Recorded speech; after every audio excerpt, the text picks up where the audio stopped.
This government meeting is brought to you by Eastworks and our local cable subscribers.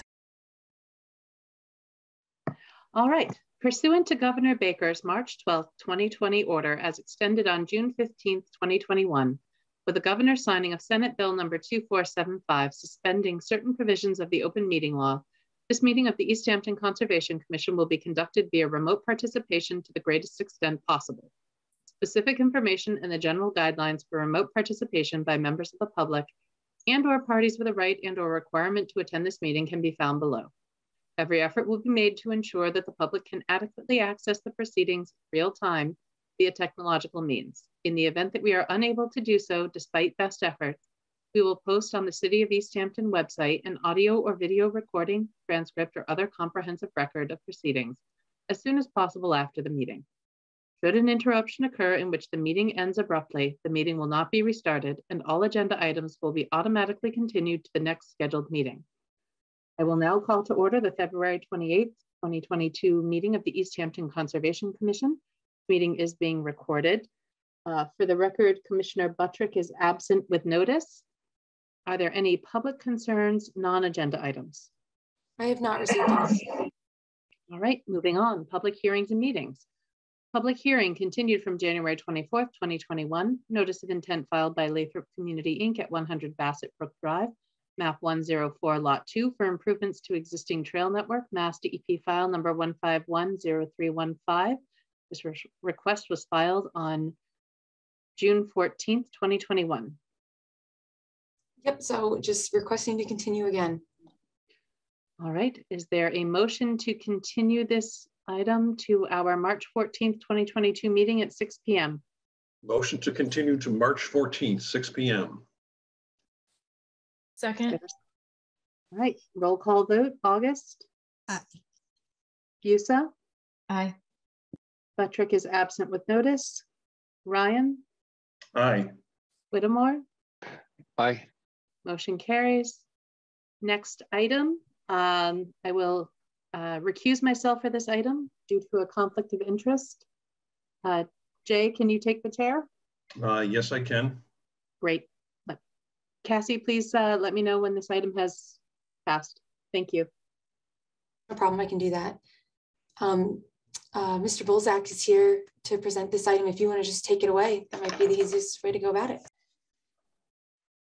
Good evening. My name is Thomas Bolzak. I am a consultant to Eversource and a designer of this crossing. I am a licensed professional engineer and land surveyor in the state of Connecticut. I am cooperating with my colleague, Jason Barazi, who is a licensed professional engineer in the Commonwealth of Massachusetts. This project involves installation of a new gas line on Liberty Street at the crossing of the Liberty Street with Brook. The existing structure is in a poor condition, and it was determined that the most practical and least environmentally difficult or jeopardizing approach to the installation would be a horizontal directional drilling under the channel of the Brook, away from the foundation of the existing structure. The project involves a horizontal directional drilling of approximately 430 foot long on a curvilinear alignment. Casey, can I share my screen or how can we refer to the plans and other documents? Which you can share your screen. Sorry, I just made you a co-host, so you should be able to do it now. All right, let's see.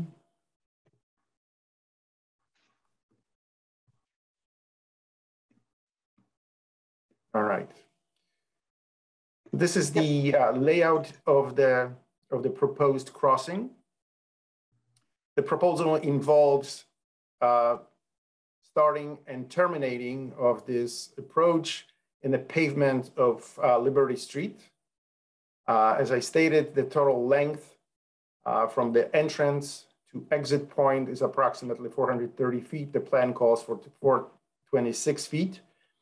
and we'll be crossing under the channel of the broad brook on the north side of the existing structure, approximately 17 feet below the channel invert.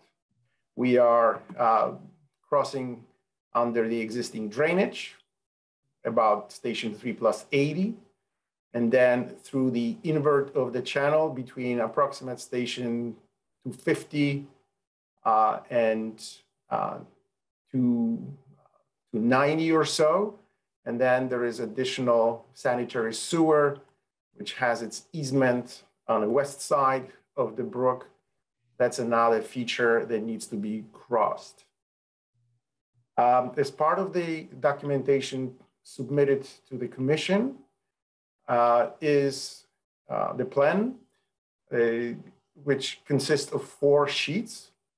The second drawing shows the details, which allows the contractor who's going to be selected in the bidding process by Eversource to identify potential problems, and also justifies the location of the proposed path. As you can see, there are foundation elements of the existing bridge, namely the foundation is on piles, which extend deep into the channel.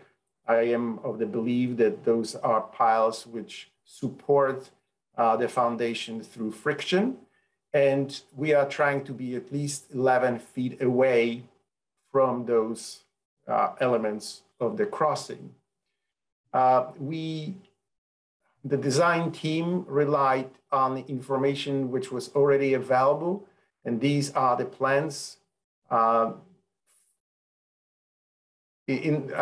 which were designed, which detailed the design of the existing bridge, existing structure, which were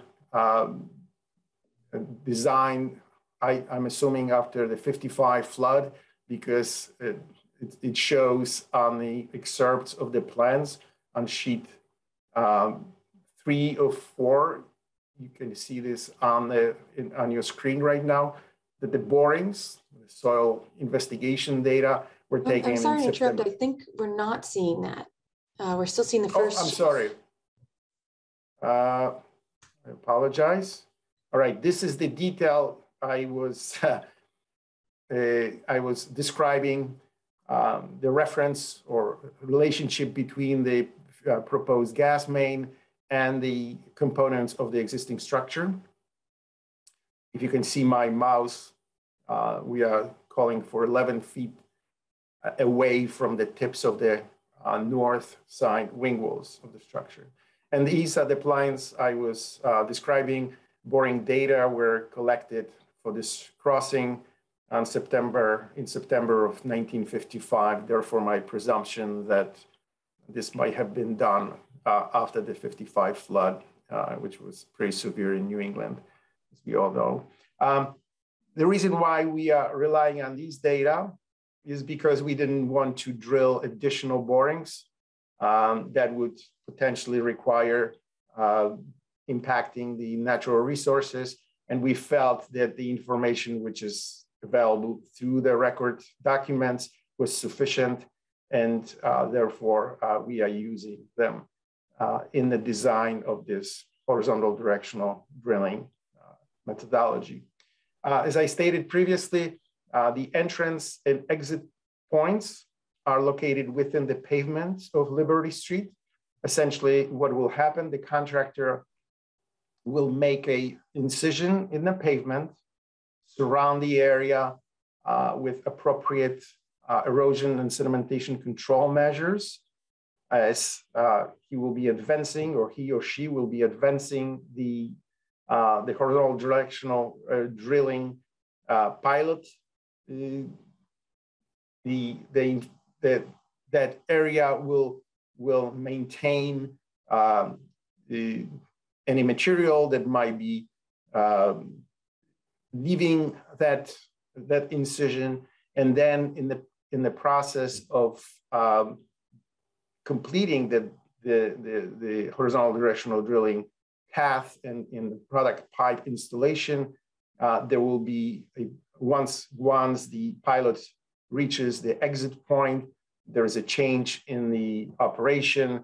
The pilot tip of the pilot operation is going to be changed into a reaming setup, which will enlarge the path or the annular space within which the pipe will be pulled continuously or in the same time as the reaming process continues in the reverse order.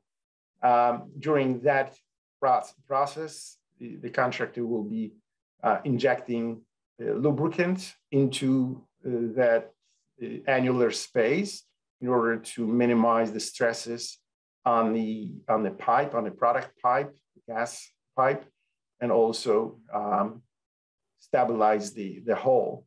We are assuming this is a 6-inch plastic pipe. This is the product pipe we are proposing to installing here. And we are assuming that the pipe will require approximately 12-inch annular space, 12-inch diameter annular space. And this is the time where it's most important to maintain and monitor the pressure in the path of the equipment that drags the pipe while reaming or enlarging the hole, to make sure that the pressure is maintained within safe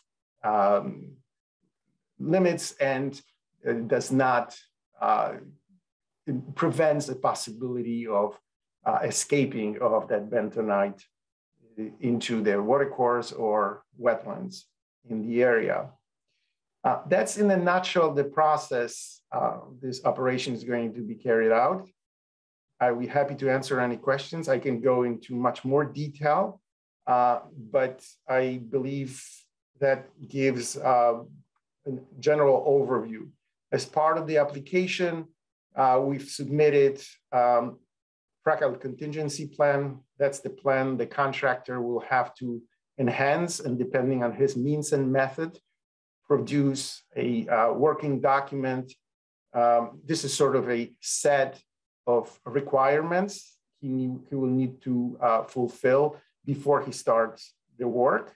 There is also several easements required along the path. Some of the land is owned by the, it's under the sanitary sewer easement. There are pieces of land owned by the city of Easthampton and other entities, and Eversource is currently in the process of securing those easements.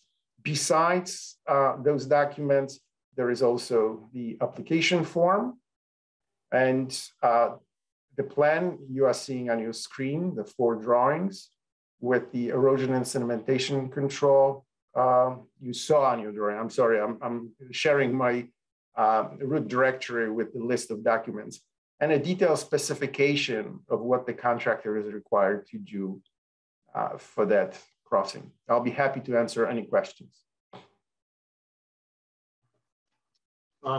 This fractal contingency plan, that's something I'm not familiar with. Cassie or Julie, is that something you've run across before? Yeah, and I'd like to hear a little bit more about that plan, I think.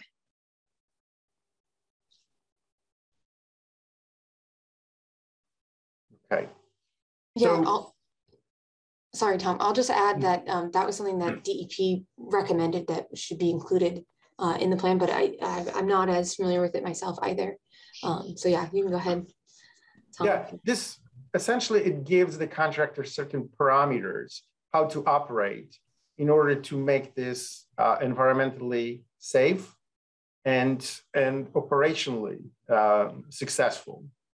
So there are certain entities which need to be notified, and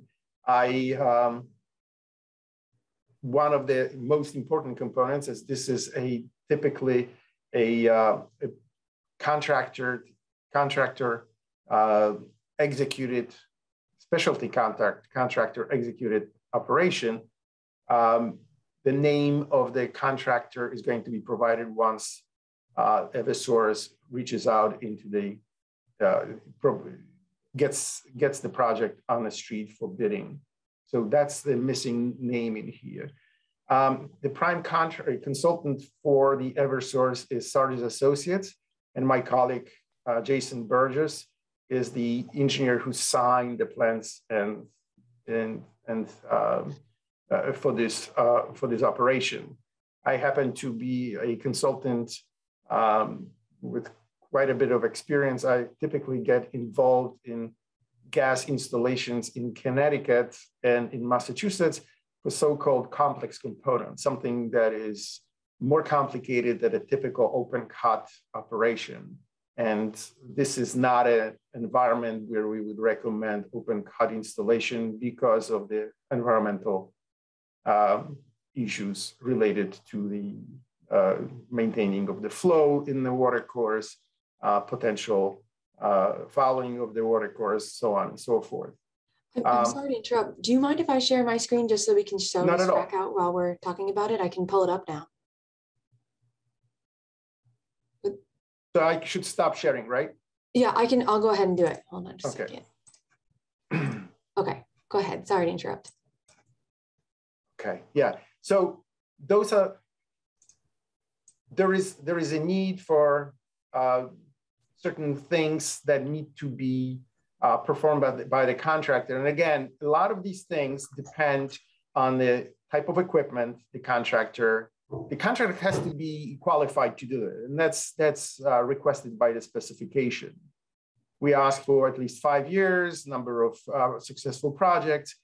I, as a civil engineer and design engineer, have designed, I would say by now, 2 to 3 dozen of those crossings. The longest one was probably 3 times as long as this crossing, also underwater course.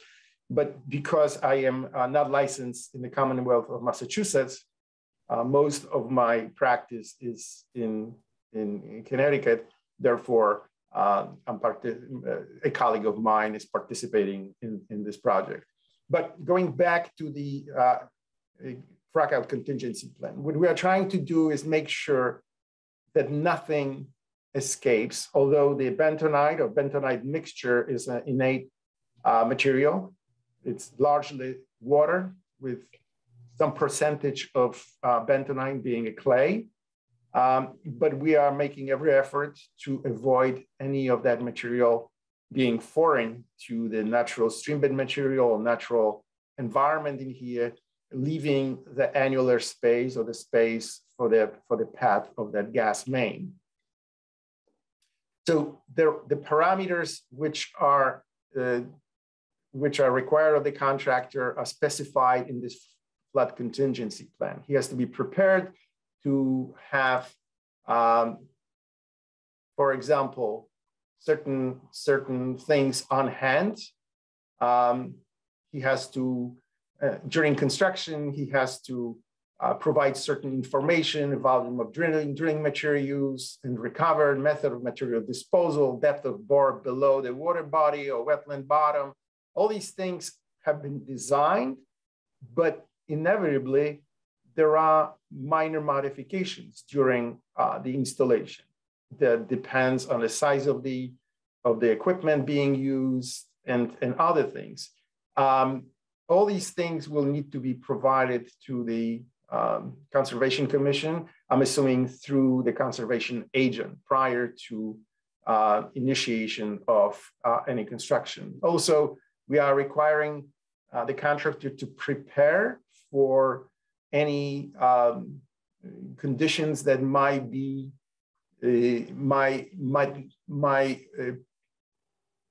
help him in mitigating any potential problems.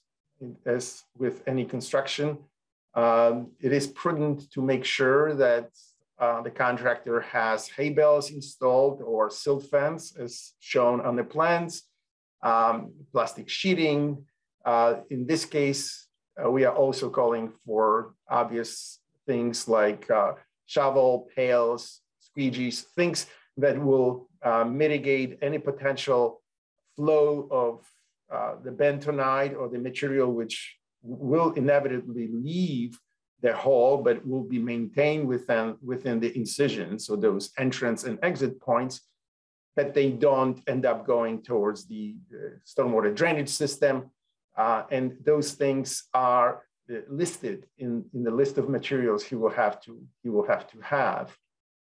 Storage tanks, mud storage tank is something which comes with the setup. There is also not only the drilling equipment, but also the mixing and pumping equipment right behind the drill to maintain the proper pressure and proper density of that bentonite mixture that will be injected. In case, I mean, based on our design, we are not expecting any surprises, but it is prudent to have a plan in case something would happen. Sometimes the frackouts do happen, and not necessarily because of the way the contractor operates, but because of the geological conditions. Sometimes there are materials where the support of the annular space is not provided by the surrounding soils. We are not expecting that condition here, and that's based on a soil investigations performed for the construction of the bridge. They are very favorable, and they are very consistent. My experience indicates that in these kinds of soils, it's highly unlikely that there might be any problems within the watercourse or the wetlands. At the points where the operation enters and exits, the overburden over the area of the pipe happens to be shallowest. As you could see on the plan, if you recall, we are going 17 feet below the channel invert. But before we reach that depth, we are on an incline at approximately 10%. So sometimes the pavement structure itself does not guarantee that the injected bentonite will stay in the hole. That's why we always surround that hole, the entrance and exit holes, with proper erosion sedimentation controls, and there are on-call truck. There is a pump truck that will, in case that there is a potential for escaping of that material out of the hole, they will essentially vacuum that hole out and prevent that. Incidentally, as an additional security measure, we are calling for installation of protection to the collection points, catch basins in the roadway, to make sure that in case something does fail, the material does not enter into the drainage system and ultimately into the watercourse. So those are essentially steps on the response to frack out, if that would ever happen. There is a series of steps dictating what the contractor needs to do. The natural question would be, what happens if that actually does happen? What are the practical solutions to it? The operation is typically stopped immediately, and then a pump or vacuum truck is on hand, and then the location is being identified, and then the monitoring of the process itself allows for sort of a remote monitoring of how the fluid is performing. And that is done through observation of pressure of that fluid.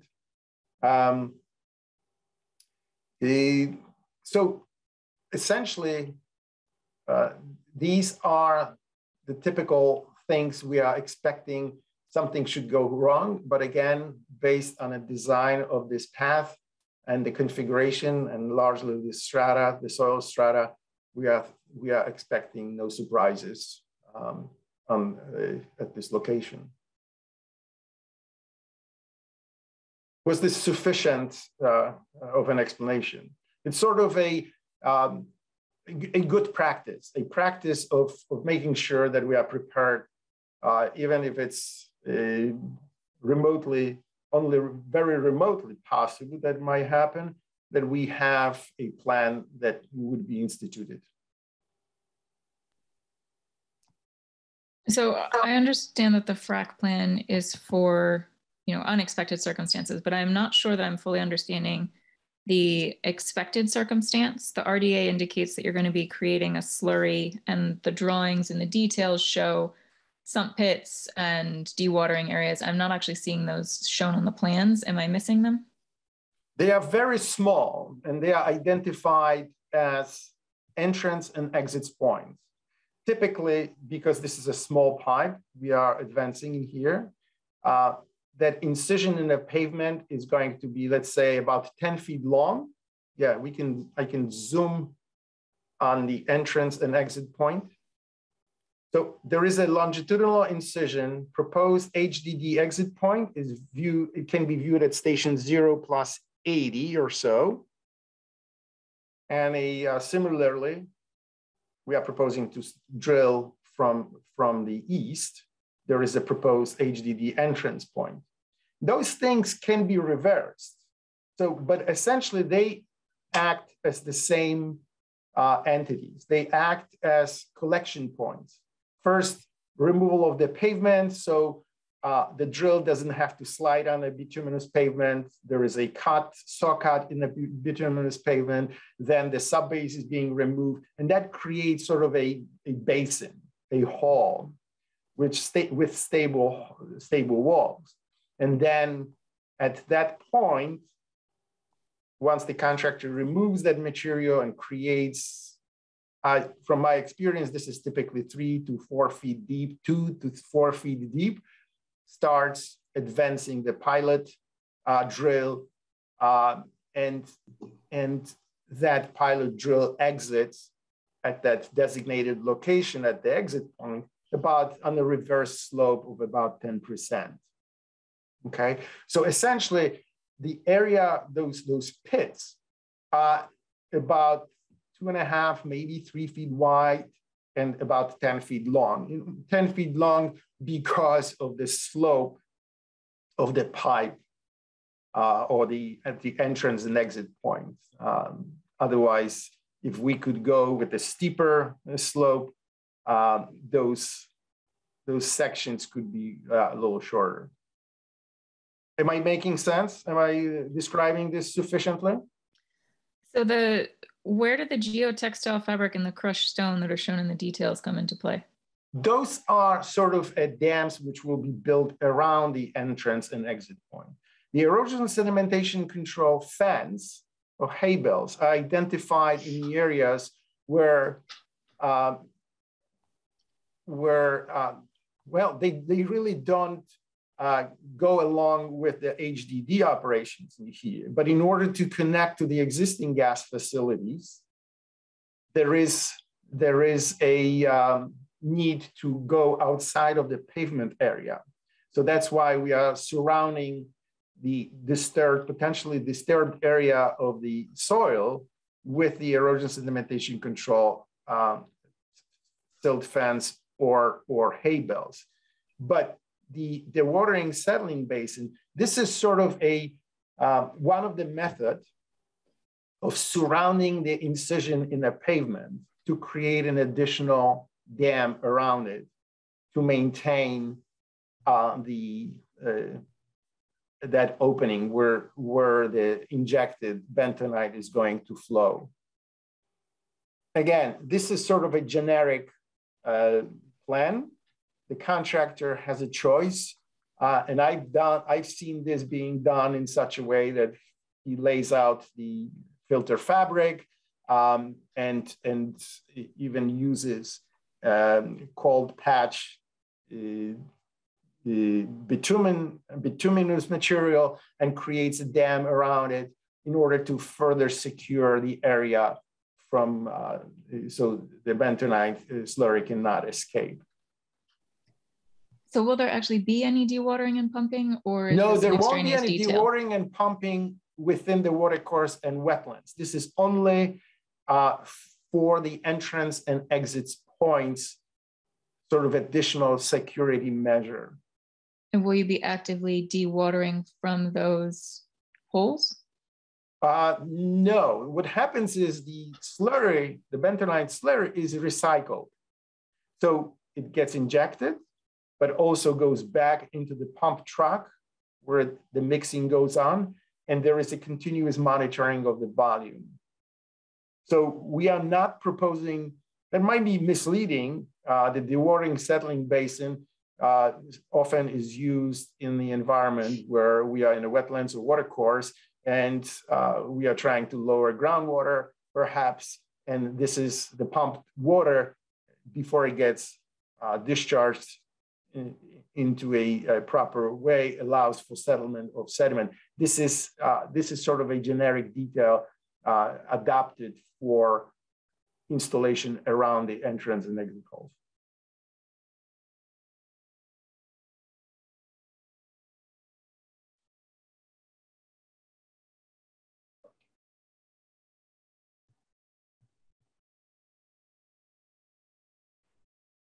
Does I anyone guess else have? I'm not seeing the adaptation. It looks like just the standard detail you would expect. Yeah, it is a in very normal. standard detail, right?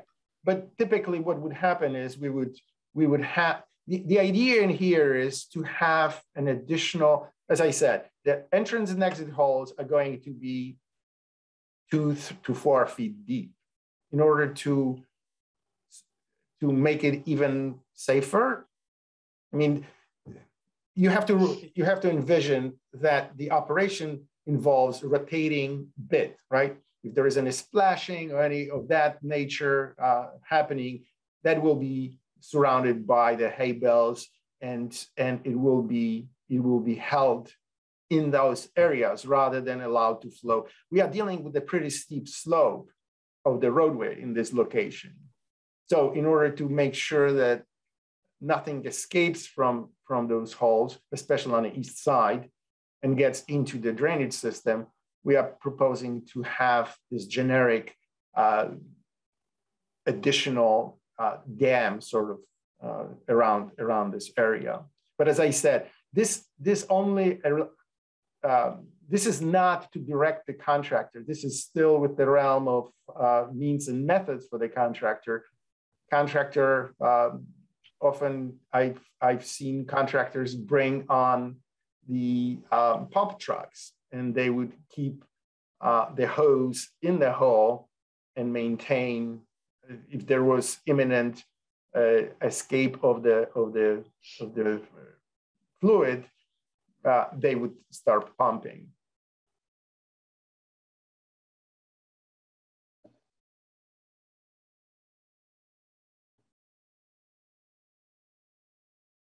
I guess I'm not helping, right? I think I understand the procedure. It's just the details that are shown don't seem to be directly applicable. Well, what I'm trying to do is point to, make sure that the contractor understands, they will, but also to convey the message that there is a potential for materials to escape those locations. Therefore, he has to be prepared.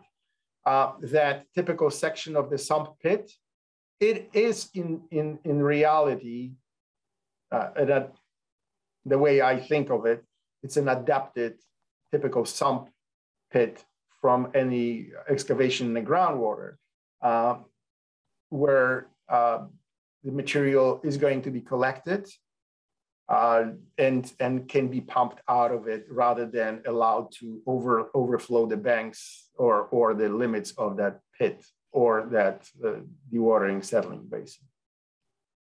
But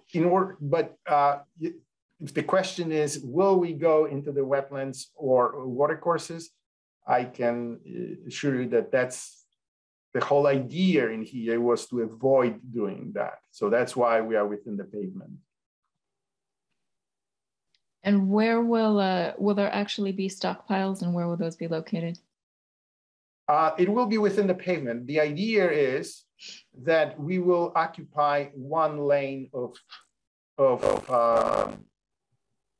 there is no specific location identified because, again, I don't know what kind of equipment the contractor is going to have, what kind of, how long is going to be the piece of equipment. There are certain criteria which are defined in the specification that he needs to satisfy the performance rather than size.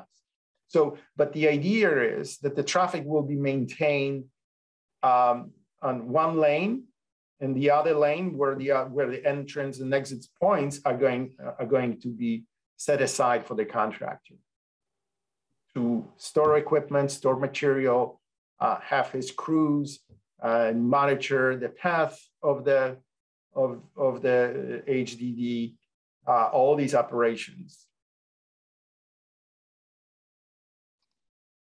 Of course, there is also a need to lay out the pipe. Once the pilot hull is successfully exits the exit point, then the reamer is attached, and then through swivel, a product pipe, right? So that section of 430 feet is required to lay down the pipe on a fairly straight alignment in order to pull it back through the reamed hull. So essentially, that one lane is going to be out of commission for the duration of this operation. For the traffic, it will be out of traffic operations.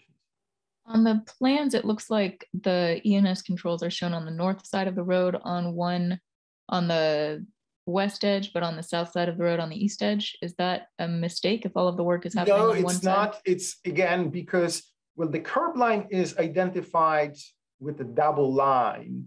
And on the north side, I think it shows as blue. If we could zoom it on that, you will see it's a faint blue. But at station 0 plus 60, we will be connecting to the existing gas main. So that's why, and this is a area behind the curb, so it's soil. And in order to prevent fouling of the wetlands and the water course, we are surrounding that area with the erosion sedimentation control measures. And on the east side, the situation is reversed, essentially. We have to connect on the south side. That's where the existing pipe is, and that's where the existing pipe is going to be connected to. That's why. But everything between those faint blue lines, right here and the opposite side, this is all pavement. So on the north side of the street there, where the entrance point is, I understand that that's supposed to be cut into the pavement, but there's no Correct. erosion controls shown. No erosion is needed because we have a 6-inch bituminous curb. Ah, okay.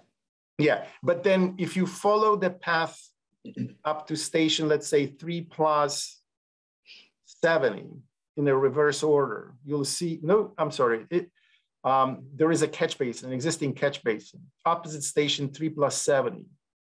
And that catch basin is down gradient from the entrance point. So we are requiring installation of a sedimentation silt sack. And also opposite side of the road, there is another catch basin. If we go back to the point of connection to the existing facility, existing system, you will see that there will be a section where there will be an open cut installation across the pavement. So in order to avoid any of the material getting washed or fouling the pavement and ultimately getting into the catch basin, we are asking the contractor to install the silt sack there as well. So there's ultimately 4 excavations, 2 in the pavement and 2 off the side of the curb in the buffer zone or right at the edge of the buffer zone. That is correct. So there are two entrance points, which are the points where most of the operation is going to happen. But then there are trenches, essentially trenches through the pavement to the point where the pipes are going to connect to the existing. The proposed pipe is going to get connected to the existing pipe. And there are, incidentally, this is a standard procedure. We are installing two valves, one on the existing line and also one on a proposed pipe. And that's mirrored on the opposite side of the crossing.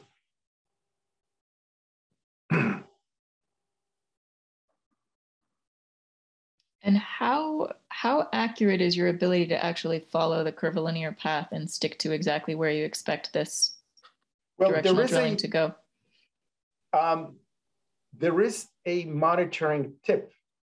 There is a radio control tip on this. And I'm not going to pretend under the water, it's not going to be possible to monitor. But on the dry land, it can be walked. And the technology allows to estimate the depth and the location.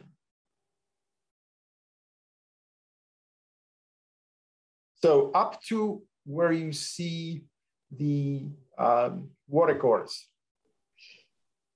I'm pretty confident we'll know exactly where this is. So there is certain level of uncertainty, and that's why we are trying to stay away 10 feet, 11 feet away from the foundation, because some deviation may happen.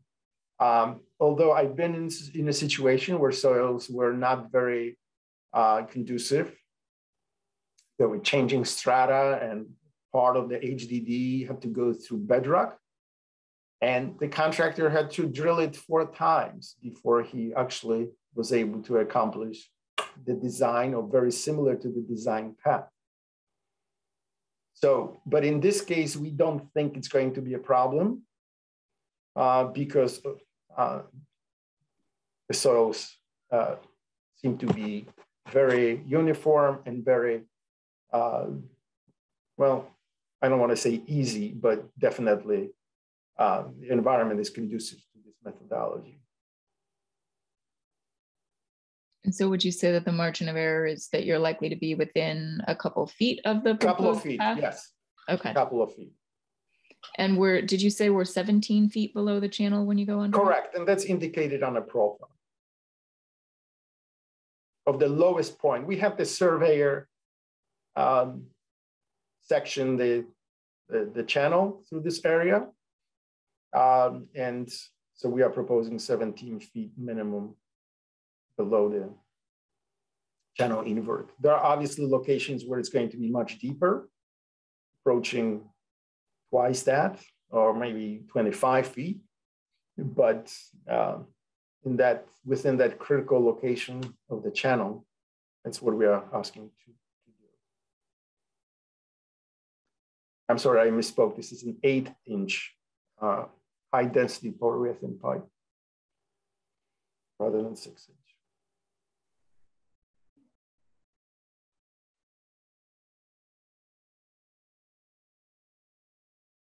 In terms of another question might be, how long will that operation take? From my experience, the longest shot I designed was, as I said, in Connecticut on the Quaquaboc River, was over 800 feet, and that took a day. So if the pipe that's going in is 8 inches in diameter, what is the total size of the borehole? It's going to be 2 inches on each side, so 4 inches, 12 inches, about the 12 inches in annular space. And what happens to all of the material that's being displaced as you're creating that 12-inch? That's filled with partially with the spoils as the reamer goes through, pulverizes the material, and it's a mixture of that material, the native material, and the bentonite.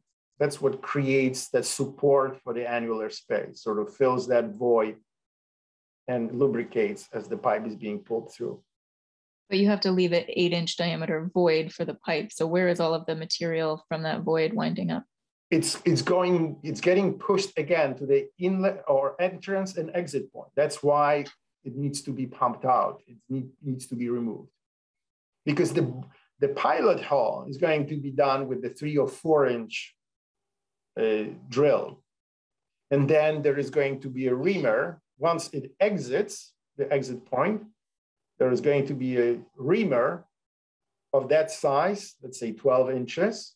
And right behind the reamer on a swivel, there is a special attachment to the plastic pipe, which is electrofused to the pipe itself and gets pulled. As it rotates, the pipe stays, the pipe doesn't rotate because of the swivel, but the head makes the larger hole, provides that annular space around the pipe, and that hole is filled or is continually filled with the bentonite, and that's what stays, that remaining volume. So there isn't a lot of material which is wasted entirely, because if you envision there is a 4-inch hole, then we have a 8-inch pipe that needs to be accommodated through this. But the reamer is going to be 12 inches in diameter.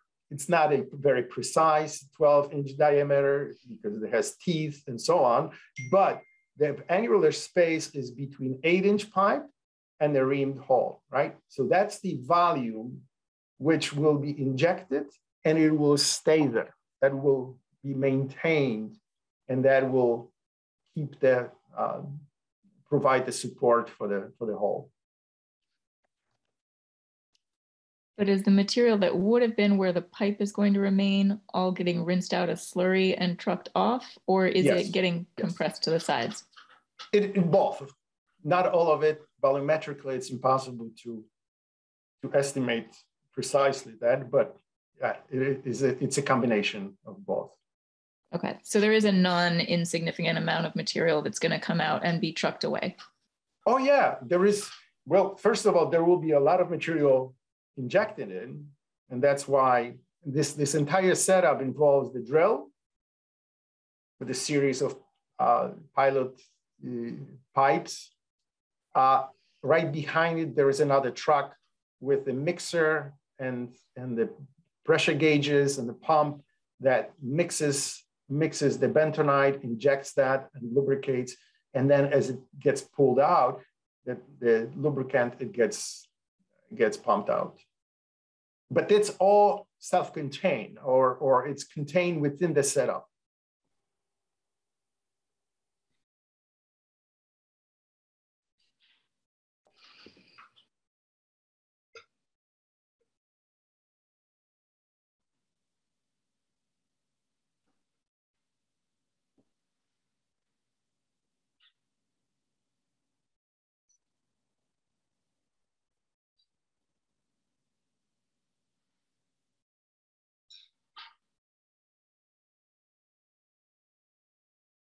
Julie, any other thoughts right now? No, I don't think so. Are there any other questions from commission members? It's Mike, real quick. For the frack out plans, so if that happens, the only notification is to the Conservation Commission and to the engineer? That's what we are proposing. There's no other notification to maybe fire department, DEP, or anyone else? I would say it's up to the commission, but from my experience, that typically suffices. And again, we are not preparing for that event in a sense that we're expecting that it might happen, just the opposite. But, well, in my experience, I've been in a situation once, very many years ago, where SNET at the time, Southern New England Telephone Company, was crossing under the Connecticut River in Haddam, Connecticut. And there was much smaller hole. And they did inadvertently release some bentonite. The bore wasn't deep enough. And then because of the character of the natural resources at that location, the DEP was involved in that. But we are talking a crossing of under the channel. We are talking about crossing of, let's say, 80 feet, 60 feet or so. The rest is, it is within wetlands to some extent, but it's mostly upland.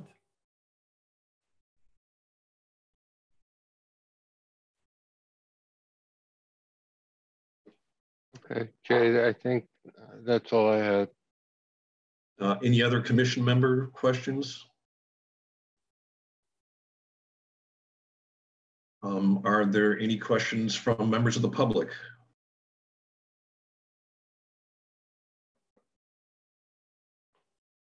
Julie, do you feel that this frack out contingency plan looks familiar to what you would expect? I think so. I didn't honestly get a chance to look at it in detail ahead of time, so I'm seeing it for the first time. But I think, I mean, there's already going to be a truck on site to remove the material that's coming out, right? Which is the main thing that I would be concerned about. So I think, I mean, without having looked at it in detail, it seems consistent with what I would be anticipating. Is it normal not to have a contractor defined at this stage to put this plan together? I would think so, yeah. Yeah. Oh yeah, it is very typical. Well, from my experience, Eversource works with very experienced contractors. My very first crossing several years ago was done with the company out of Massachusetts, as a matter of fact. I think it's called Bay State Pipeline, if I remember correctly. But most of their other crossings I've done, including that 800+ feet shot, was with Michaels. This is a national company. They drilled through under Colorado River and very, very complex situations.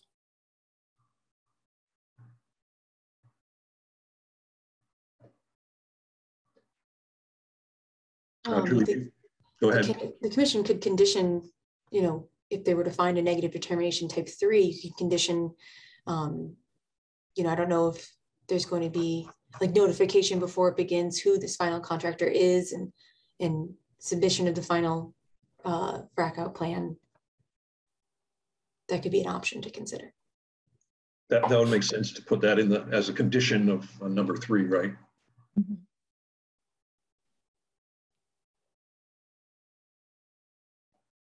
Forgive me, I have to step out for a second. Sure. Julie, do you feel we have enough data, technical data, to make a decision on this tonight, or is there something we need to have other than what you're seeing right now? No, I think we're okay. I understand the procedure now. I think, you know, on the west side, even the area where they're going to have the open excavation is fully out of the buffer zone. And on the east side, it's sort of at the outer edge of the buffer zone. And it's pretty well protected, even from the wetlands where it is, relative to the road being on one side and the abutments on the other. I think it's probably a fairly low risk situation. I mean, I've seen things like this done before, and as long as they're containing the material within the roadway, I think it's not a huge deal. I wouldn't mind seeing some additional erosion protection on the north side of the road, just for comfort's sake. But I mean, he's right. If it's a 6-inch curb, you're probably not going to jump that with anything. Right. So, yeah, no. If I may answer, I mean, we are trying to balance certain things, right? The longer the shot, the more complicated it gets. So that's why we didn't eliminate this this minor encroachment within the buffer zone. Sure. But the entrance and exit points, as you probably noticed, they are outside.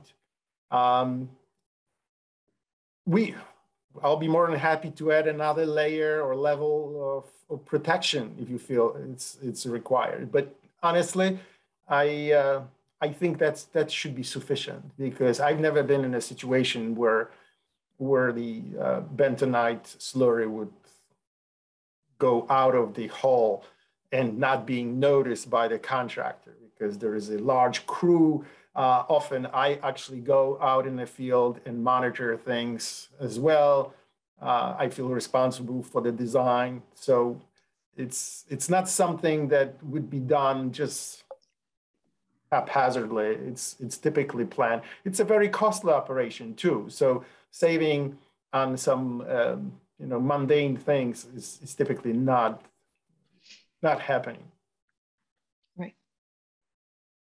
If we were going to issue a negative determination number 3, are there conditions that we would want to enter right now? I think a typical, whatever we normally do, is it 48-hour pre-construction notification, confirming the placement of the erosion controls. I think pretty much just our standards. And then, if we want to see the final frac plan, I think that would be the one generated by the contractor, right? Specific to his equipment. Okay, correct. Yeah. That's what we do anyway through the specification and the generic frac out plan. Yep. Mm-hmm. So that would be the only special condition at this point, other than our standard terms and conditions? I think so, unless other people have thoughts.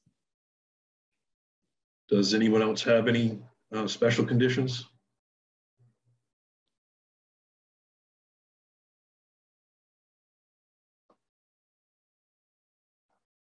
Well, would someone like to make a motion? So is it a negative type 3? Is that correct, Cassie? A negative determination 3 with that one special condition. Yep. So I will motion to issue a negative determination type 3 with the conditions as discussed just now. Second. Roll call votes. Michael? Aye. Deborah? Aye. Julie? Aye. Jay? Aye. I think that's, so the motion carries.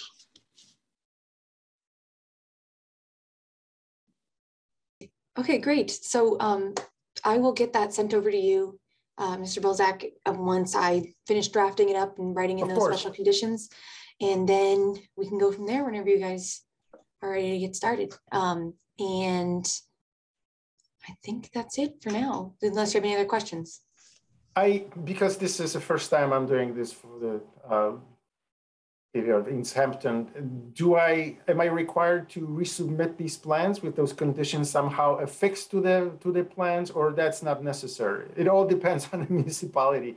That's why I'm asking this specific question. No plans, no changes to plans were proposed in the special conditions. So I think these plans are fine as long as there's no changes that come about, that you guys propose later. We are not anticipating that. Right.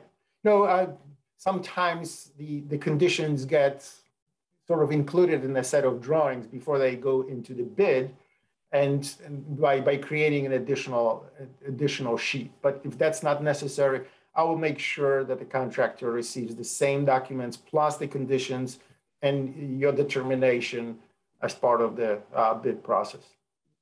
Okay, perfect. Awesome. Wonderful. Well, thank you. All right, thanks for your time tonight. Thank you very much. Appreciate. Have a good evening. Thank you.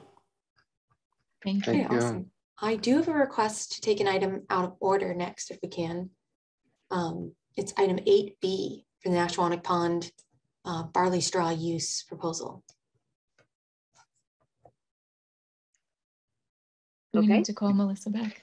Melissa's back. Oh yeah, and Melissa's back. Thank you. Cassie texted me. Thank you. Certainly, is there a motion to take item 8B, Nashawatic Pond barley straw use out of agenda order. I'll make that motion. 8B out of order. Second. All those in favor, roll call vote. August? Yusa? Aye. Patrick is absent with notice. Ryan? Aye. Whittemore? Aye. Motion carries. Item 8B, Nashawatic Pond barley straw use. Good evening. Good evening. Thank you. I'll start off. Gary Golis here, representing the city of Easthampton, as well as the National Steering Committee on this proposed project, which is basically to place barley straw into Nashawatic Pond at proposed sites. Hopefully you have received location sites of the proposed barley straw. And this is to prevent cyanobacteria blooms from reoccurring in the pond. If you may recall, a couple years ago, the pond was closed for a considerable amount of time because of the hazardous blooms. And last year, Rubber Fed Pond was closed for basically the whole year. So this is an ongoing problem. We don't expect it to go away. It's the trend, it seems to be, not only for Easthampton ponds, but a lot of ponds around the world, really. There's talk of, there's problems as far away as Africa. And you can say what you want as far as why, but from everything I've heard, it has a lot to do with climate change. Warmer temperatures, warmer water, and it's just better conditions for these blooms to form.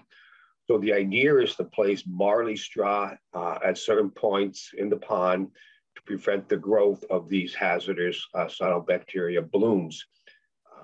It won't affect anything other than the cyanobacteria. It won't affect higher vascular plants, won't affect macrophytes, won't affect any other vegetation. It won't affect, reptiles, frogs, snakes, et cetera, et cetera. It strictly targets the bacteria. And the way it does this is it prevents it from growing in the first place, which is really important because once it's there, it has to die. Everything dies. And when it dies, that's when it releases its toxins. And so if you can prevent them from forming in the first place, that's ideal. Now, the use of barley straw has been used probably for about 30 years, if not more now. It started getting popularity in England and now has worked its way over to our area because we are getting more and more of the blooms and people are looking for non-toxic ways of controlling it. And this is, it's still sort of under investigation how well it works. It has received a lot of favorable reports and there are other reports where it doesn't work. There's really nothing you can do ahead of time to determine this. It's just Pond A, which looks like Pond B, and Pond A worked great. Pond B, it didn't. But there is no adverse effect. The worst thing that can happen is that it doesn't control the algae. It doesn't release any kind of toxins into the water that wouldn't be hazardous to anything.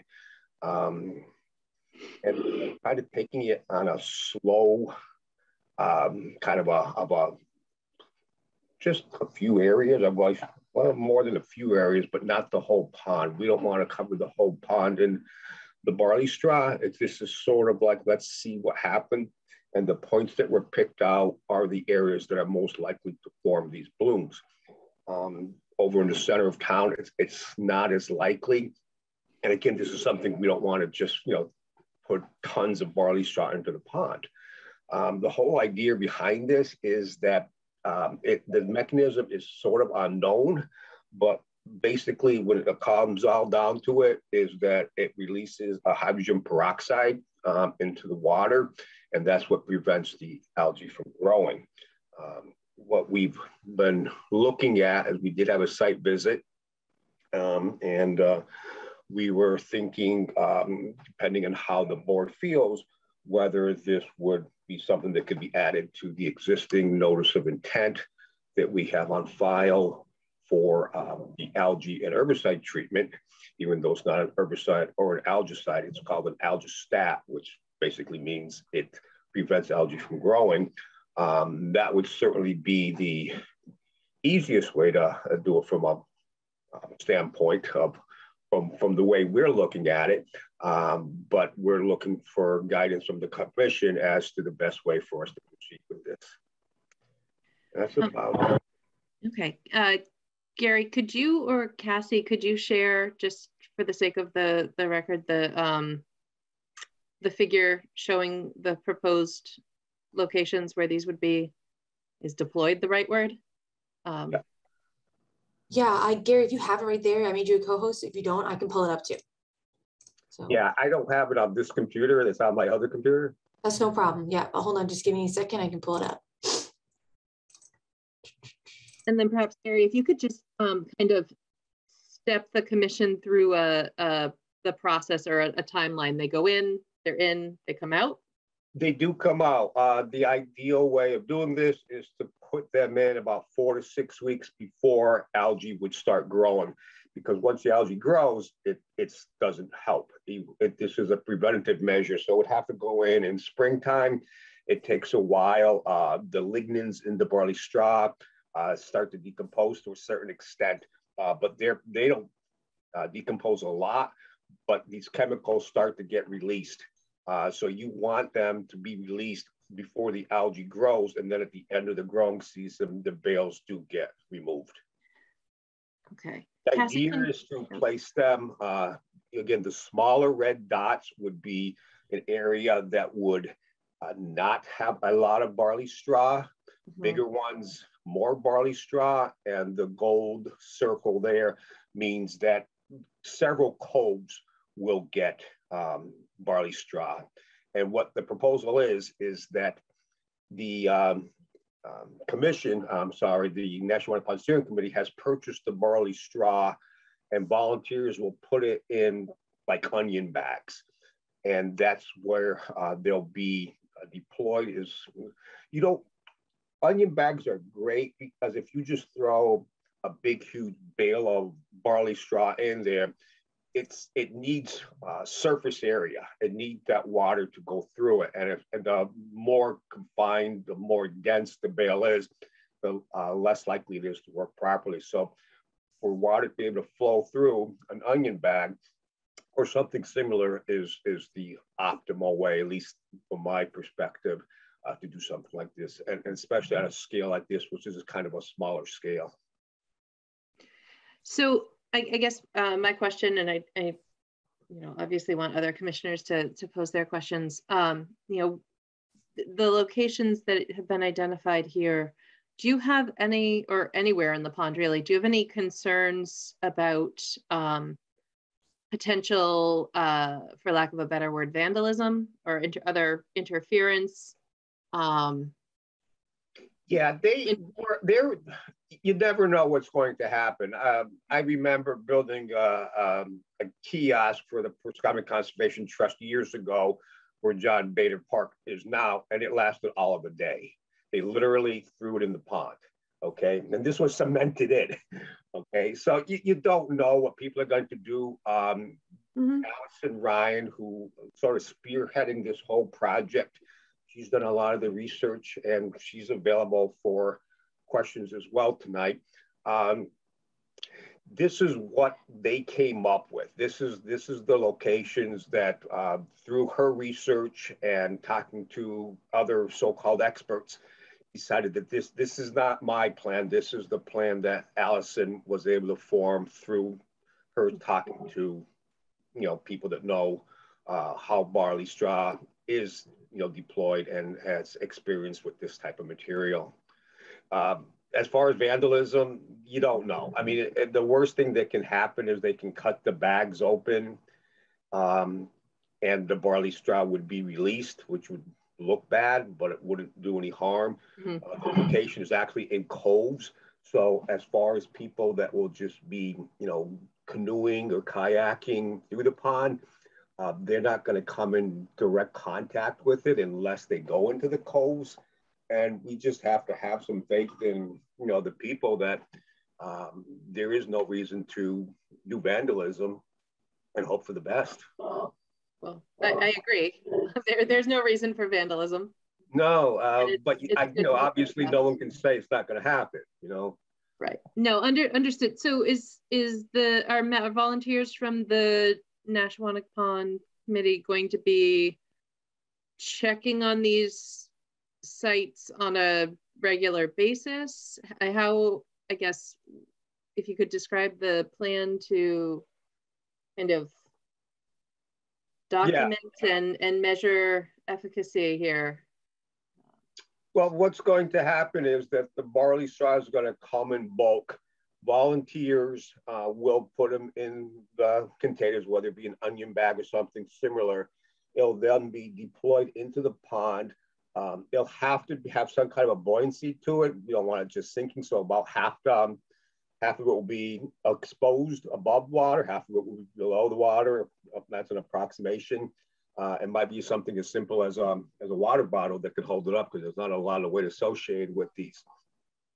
As far as monitoring it, sure. I mean, that's not an issue at all. I hopefully will be out on the pond myself. We are proposing, just to let you know ahead of time, that an herbicide algicide application will be coming down the road, probably in July. So I'll have to go out and, do my thing for that as well. And I just think that, the steering committee will take a great interest in this. Allison, again, who has spent a tremendous amount of time researching this, I'm sure she'll be out there. As far as whether or not it works or not, the only way we'll know that is if we don't have a bloom. It's not something you can actively monitor. I mean, the thing of it is one of the great things about working out of college was that I was able to use Nashwanik Pond for a source of water for many types of our testing that we do at the college. And one of the tests that we do is that we look at Cytobacteria. I take a plankton sample and bring it back to the college. So a lot of the Cyanobacteria are always in the pond. Things like nostoc, oscillatoria, spiral gyra. The list goes on. Anabaena is another big one that's always in the pond. And these are potentially all Cyanobacteria that can cause hazardous blooms. It's just that when it gets so prolific, then it becomes a problem. So it's not like we're introducing, all of a sudden there's new bacteria in the pond. No, it's always been there. It's just that it grows faster and more prolific with, and I'll call it climate change. Okay. Do any other commission members have questions for Gary or other members of the committee? I have a couple questions. So you said that you were going to keep them buoyant. Will they also be anchored in place so they don't float around unexpectedly? Yes, there's two ways of possibly doing this. One is to literally anchor them with some kind of a weight, and another way is to actually stake them in place and tie them to the stake. Okay. And what I could imagine that if I were paddling around and didn't know what these were and they were in a sort of bag, that I would think it was trash that should be removed. Will there be some sort of any kind of signage or something to tell people what's going on? What's the thinking on how to educate people about the fact that these shouldn't be pulled out if they encounter them? That's a great question that I didn't think about myself. So I'm glad you brought it up, because it is a possibility that people will remove this.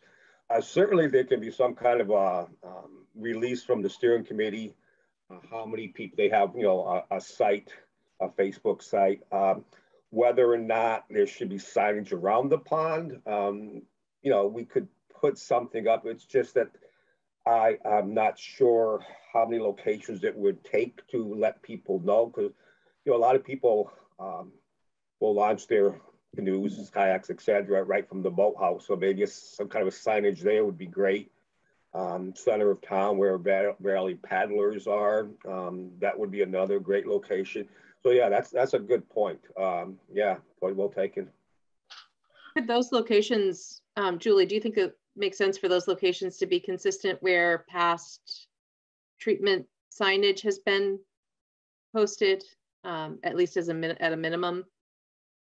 That probably makes sense. I'm trying to think of where those have been in the past. I know there's been one down by the boardwalk and one kind of around the bend under the trees, I think. Those are the only ones that I Yeah, what I've done is I go around and put the signage up, and I have one. I have actual plywood signs like the DEP number and the actual sign for the application at the top.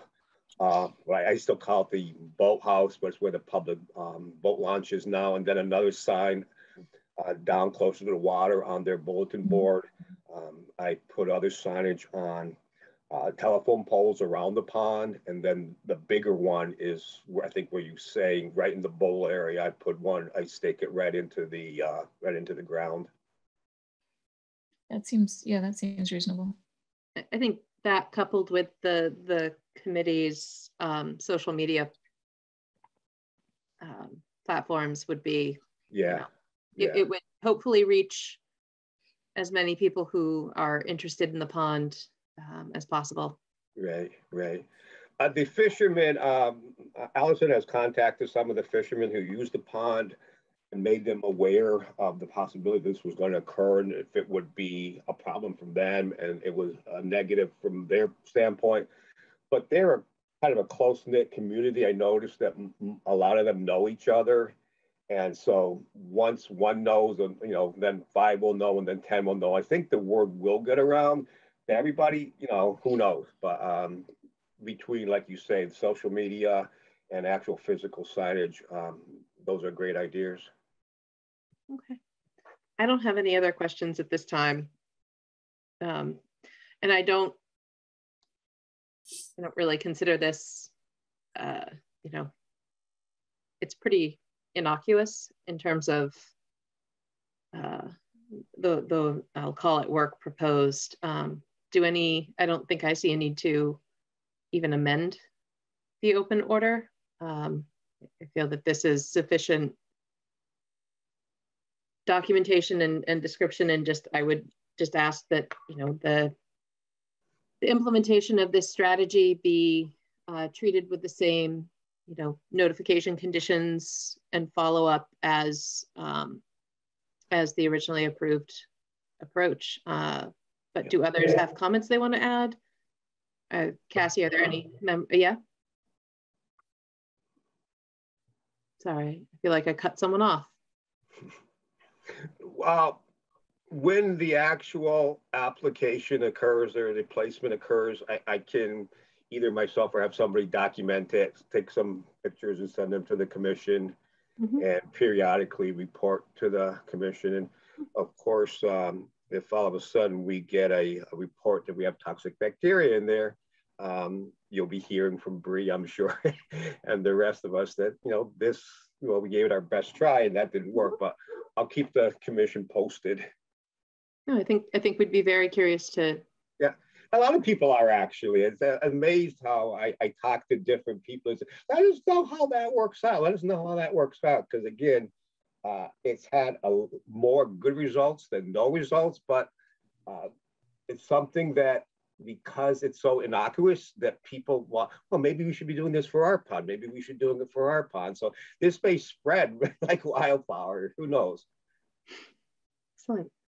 Are there any members of the public present tonight, Cassie? Anyone not affiliated with the committee? No? I haven't had notification. Does anybody here? You're free to go for it. Yeah. I think Allison is trying. Yes, go ahead, Allison. Well, yes, I'm Allison Ryan, and I've followed the proceedings with much interest. And yes, I think that Gary did an excellent job of communicating the essentials of the rationale for this attempt. And yes, it's not a panacea if there, quite frankly, are no panaceas. And the I could answer a couple of sort of questions that were raised. One is, the selection of the sites for deployment of the barley straw. In general, the factors that promote overgrowth of cyanobacteria, which are ubiquitous, normal part of the pond ecology, but the overgrowth is promoted by stagnant, shallow waters that are warm and that are over nutrified or eutrophied. In other words, too much growth factor material. So that is, in addition to the warming of the waters, the main factor, which is the culprit. So agricultural runoff, other kinds of runoff of organic material, or pollution for that matter. And of course, mitigation efforts should be directed towards minimizing the amount of such inflows into the bodies of water. But the barley straw approach is unique because of its algae stat, as Gary described, does not kill the cyanobacteria or other algae, but it does suppress the growth. And so that's actually what we want. And it can contribute even, you know, a less than perfect mitigation effect. Every little bit helps, I think. Absolutely. And as far as the signage goes, my plans do include some, you know, posters at various sites of like the boat ramp and other obvious areas, but also each deployment area, the stake that is anchoring it could have a little flag on it which says, you know, algae control project or something like that. I think that's a very good suggestion, because people are, I don't think the committee should skip the signage as we discussed it, but people are notoriously good at not reading signs. Right. I think that having it there a little flag with just printed with, you know, algae control project, and then maybe a telephone number or a, do not disturb. And when Gary was talking about my interaction with the fishermen, I'm not sure he, well, I would just like to say that I talked to the fishermen on site, showed them the onion bag with some barley straw in it, and asked if this would interfere with, you know, their fishing.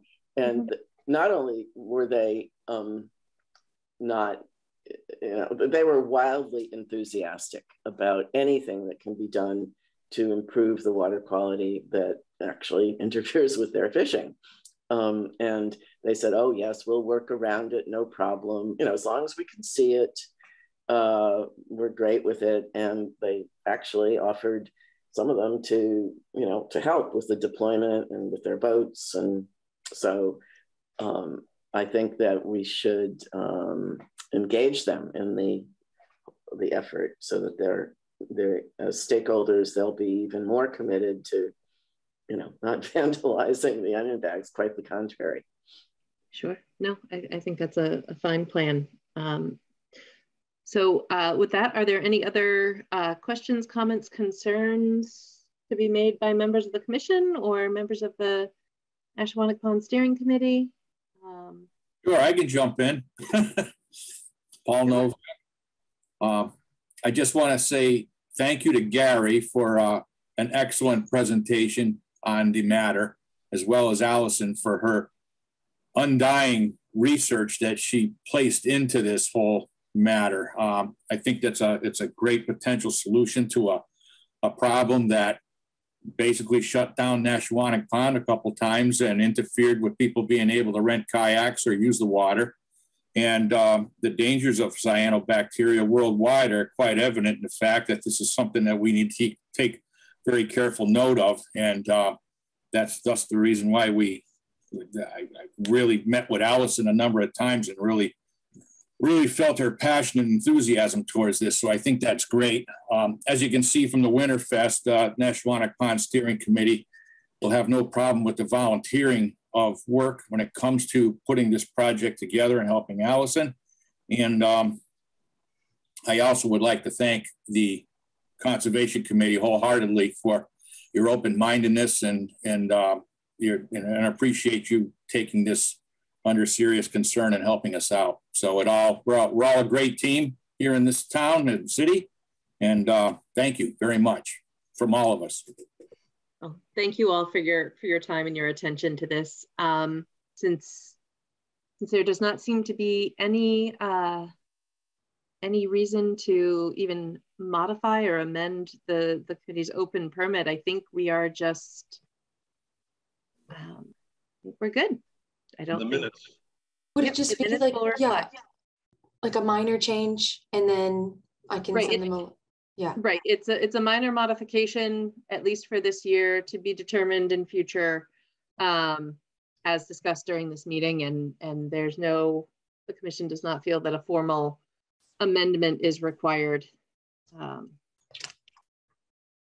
If this does work, we might be informing you that maybe Rubber Thread Pond is going to be trying this, and Lower Mill Pond, etc. But for now, we'll do our Nashwater Pond and go from there. Yeah, great. And so what I've done in the past is I'll just write a memo about this minor modification, just so there's like a record, and then we'll talk in there about the signage requests and how it's only 1 year, and we'll talk about the notification requests. Great. Reporting stuff. Cassie, before we move on, because I'm trying to find the open order. Oh, here it is. The permit's valid through 2024. So no concerns about the need to extend it at this time. Yeah, actually, we can thank Cassie for that. I was talking to her about, I think, something completely unrelated, and through a Zoom meeting, and she just happened to bring it up because it's not something I keep track of, and the steering committee wasn't aware of it. So if she didn't bring it up, we would be probably filing a new notice of intent. Well, and I guess that's the last one last comment before we all move on with our evenings is, any requests to extend the order have to be submitted at least 30 days before it's scheduled to expire. And if it's past that point, then the commission does not have the discretion to entertain the request. Right. So we would, one of the reasons we keep the expiration dates under our open permits compliance updates is so that we and anyone who looks at our agenda is reminded of when those permits are set to expire. Great. Great. Well, thank you all very much. That was very informative and helpful, and I'm cautiously optimistic for your efforts this year. Thank you. Thank you. Good seeing all the friendly faces again. So signing off from here. Thank you, Gary. Good night. Thank you. Thank you, Paul. Thank you, Allison. Thank you. Melissa, I believe Russell's here for the Echodale West discussion. We get to it pretty quick, but oh, sure. No need to keep Russell. Thank you for your patience. So are we going to take item 6A out of order? All right, motion. Is there a second? Second.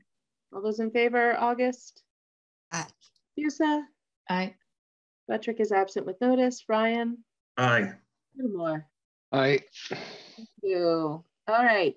Echodale West Orchard Area Improvements Update.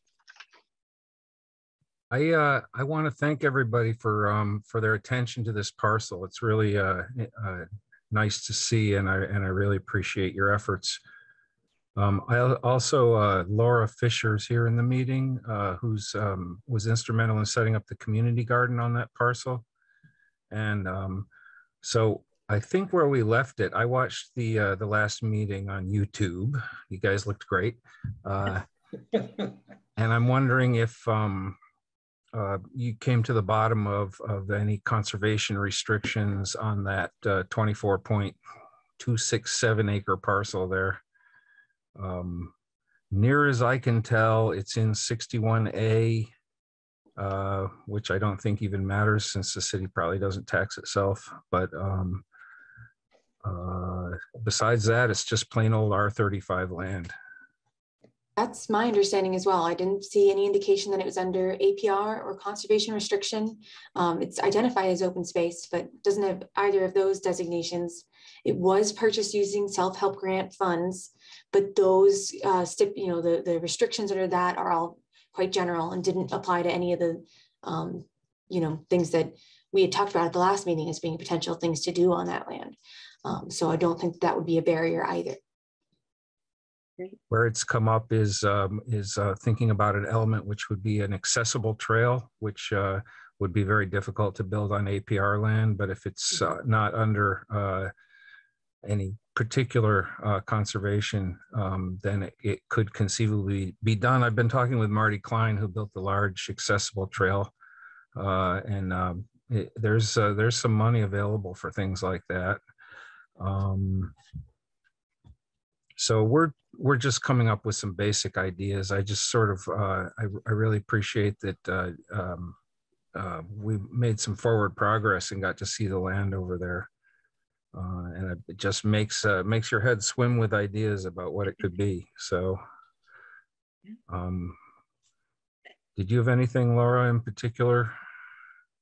No, I'm kind of late to this discussion, but I sort of poked around on the Registry of Deeds as well, and I only found APR for the property on the other side of the road. I couldn't find any other deed restrictions on this. I'm not an expert on this, but insofar as it being classified as 61A, I know you can move things within chapter 61 into the different 61B, 61A. You can move them around sort of as you see fit. So even if it wouldn't fit, this trail idea wouldn't fit under whatever it's in now, you might be able to move it just to open space. So I know that this has been something that the community garden was interested in for a while. I love the idea of perennial edible plantings and access through the sort of overgrown orchard. Russell, I don't know if you had tagged any of the trees in there for keeping, or if there was anything noteworthy. So Jay Ryan here in the meeting has had volunteers and himself tagging, especially plants of interest. Well, Cassie did all the tagging. I just tried not to mow them over. Yeah, so there are some interesting, I guess I'll call them exhibits in there now. Not a lot of them are fruit trees. But, yeah, all that was trying to identify the natives, like patches of native plants, but I don't have any expertise in terms of the species of apple tree that are there and their viability, nor any other like food bearing species that might be out there currently. I know that there's a lot of multiflora rose. Yeah. And I just wanted to float the idea, something I've been toying around with. There's a nonprofit called Help Yourself.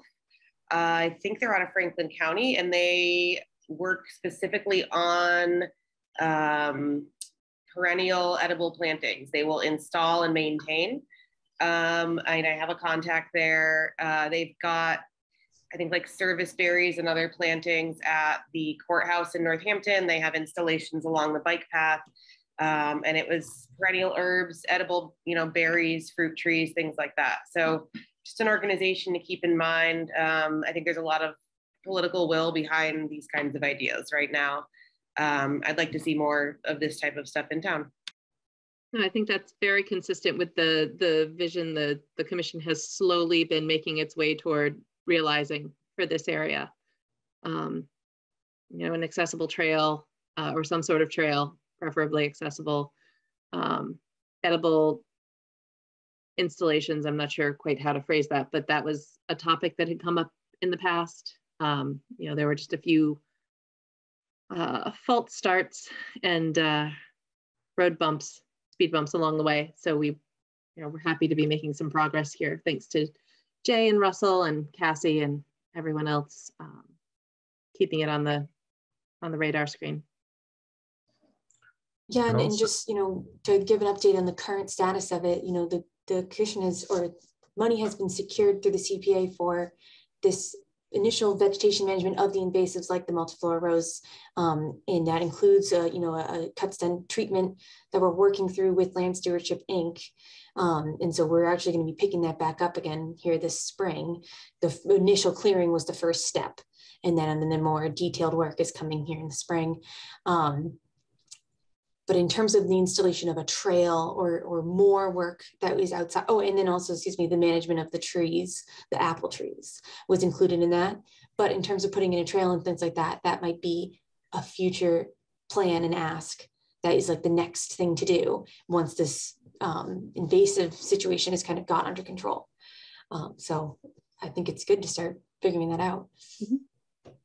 Absolutely. So you should keep in mind they're pretty much old industrial Macintosh trees there, which require absolutely to be sprayed with conventional chemicals. And I don't think we want to get into that on that land. I think its days as an industrial food producing area are probably over. Out of curiosity, Russell, if those, you know, if there's any space, are there any varieties that you would recommend be put in there as fruit trees, or is that just too labor intensive for I wish my partner Elaine were here. She's away with family right now in Florida, but she has so many ideas. She wants to do a 10-year project to build out sort of a biological arboretum of plants that are from around this area, edible forest type plants, show people how they could plant edible buffers on their own land, and put interpretive signs all through it. So I mean, my pet project is to plant the 4 main species of local maple trees where they can be compared by, say, a class of students directly against each other. You know, that kind of thing, like a plant zoo. So putting this out there for everyone, does it make sense to have kind of a small working group to kind of brainstorm these ideas and then kind of summarize for an update at a near future commission meeting? You know, to pick, you know, Aileen's brain when she's back and, you know, have her share her visions. There's Russell's already obviously also a number of people with expertise in native arboretum, et cetera, have offered that they want to be in a working group if it's happened slowly over a number of years on it. So there could be some sort of an entity or group as informal as possible that could informal sounds good. I can think of a couple other people who might like to be connected with that effort too. So I think we could probably get together a pretty good group of people to brainstorm and help us come up with more solid plans. It could be really rich and fun. And if I can do the minimal, you know, maintenance that needs on an ongoing basis, if there's any like mowing of the trail itself or anything like that on an ongoing basis, then I can take on some of that. Not a real lot, but some. You've got your hands full for sure. I should also add that Laura and I are on the Agriculture Commission, and one of our long-term projects started by Mike Tausnick many years ago was to identify little parcels that the city owns that are unused that could be turned into any sort of agricultural use. So if you, in the course of your normal conservation business, come up with, have anything like that, you could certainly forward it to Geraldine Page or myself so that we can add them to the list. Yeah, we do have something of an inventory. Cassie, I'm not sure if it, you know, a fair number of them are unfortunately, I think we're the result of some flaws in previous requirements. So a lot of them are wetlands. So we wouldn't be farming in there, but I certainly don't have perfect recall on the whole list, and that's something I think Cassie can share. Yeah, definitely. I can work on making sure that list is complete. Is there anywhere the city could shop for conservation restrictions to get some money off this parcel? Or, and I don't know if this is even possible to do, I believe it's contiguous with the town farm APR. There's a chance it could be added to that APR. I don't know, but I can look into it. Yeah, I think the thing we would want to do, be sure to do there, is make sure that we, if that were a direction that the city could take, I think you're right that it is contiguous, Russell. That we don't exclude ourselves out of certain other vision, recreational visions for it, that we make sure that we keep the door open there. Yeah, right now there's freedom, that's for sure. Right, and the self-help funding that facilitated its purchase, that automatically grants it Article 97 protection. So it's not like it's open space that isn't, or undeveloped land that isn't inherently protected. It has a very high level of protection without a lot of restrictions right now. So. And if a plan was put together, CPA could fund it for open space. Yeah, they funded funded the accessible trail over on the other parcel. That's correct. Which was much bigger trail, I think. So probably much more expensive. Okay. So, Cassie, I don't want to speak for all of your time. Is there, can we kind of identify I don't like to say deadline, but, our next, the next action items to get toward that group working session, where we can try to, I think it would take a little bit of time to be able to facilitate folks participating, but is that something you can work on before our next, identify the next steps or outline a plan for our next discussion at our next meeting? I think I should definitely be able to do that. Our next meeting's on March 14th. So the first thing I want to do is try to talk to Jeff Bagg about it, just to see what he thinks would be a good avenue to do it. And then, we could start figuring out just a contact list of who at least can be the first core part of the group. And then if we want to expand it, we can. And hopefully too, I can get an outline of what would be needed for an application with the CPA, or, funding, or who could potentially make a plan, or, whatever.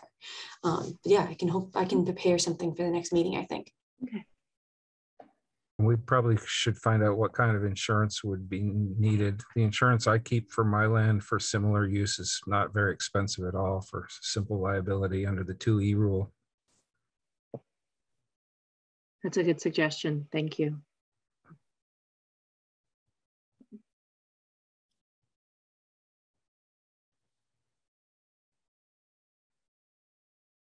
I guess maybe Cassie, are there any other, Laura and Russell, unless Cassie's got it all jotted down, you mentioned a couple of different groups that would be interested in sharing their thoughts on the improvements here. Are there any other community-based organizations that ought to be involved? Not community, but Conway School of Design did do a project in that area a little bit, and I don't know, where the results of that are, but they did produce something. It was maybe not producible in the real world, but they did work on it. Well, it certainly brought vision to it, that's for sure. Right. Yeah, I'd be happy to think a little bit about it. Like I said, I think there's a lot of political will and money around these efforts right now. Grant money maybe, but I mean, Cassie, I can certainly email you the name and contact for at least the organization that has spoken to me a couple times. That would be great. Yeah, I jotted down Help Yourself was the one that you had mentioned. So, and we already have the kind of, relationship established with Land Stewardship Inc., who maybe could help. Yeah. Though their focus is invasives, but I think. I also know, so I used to be on the board for Grow Food Northampton, and they're part of like the Mill River Greenway. And I know a few people from my work on that who might be good resources, including Gabby Immerman from the Botanic Garden at Smith College.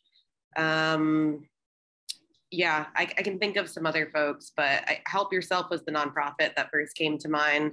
They do, again, fruit trees, perennials, medicinal stuff, and like native pollinator flowers, things like that.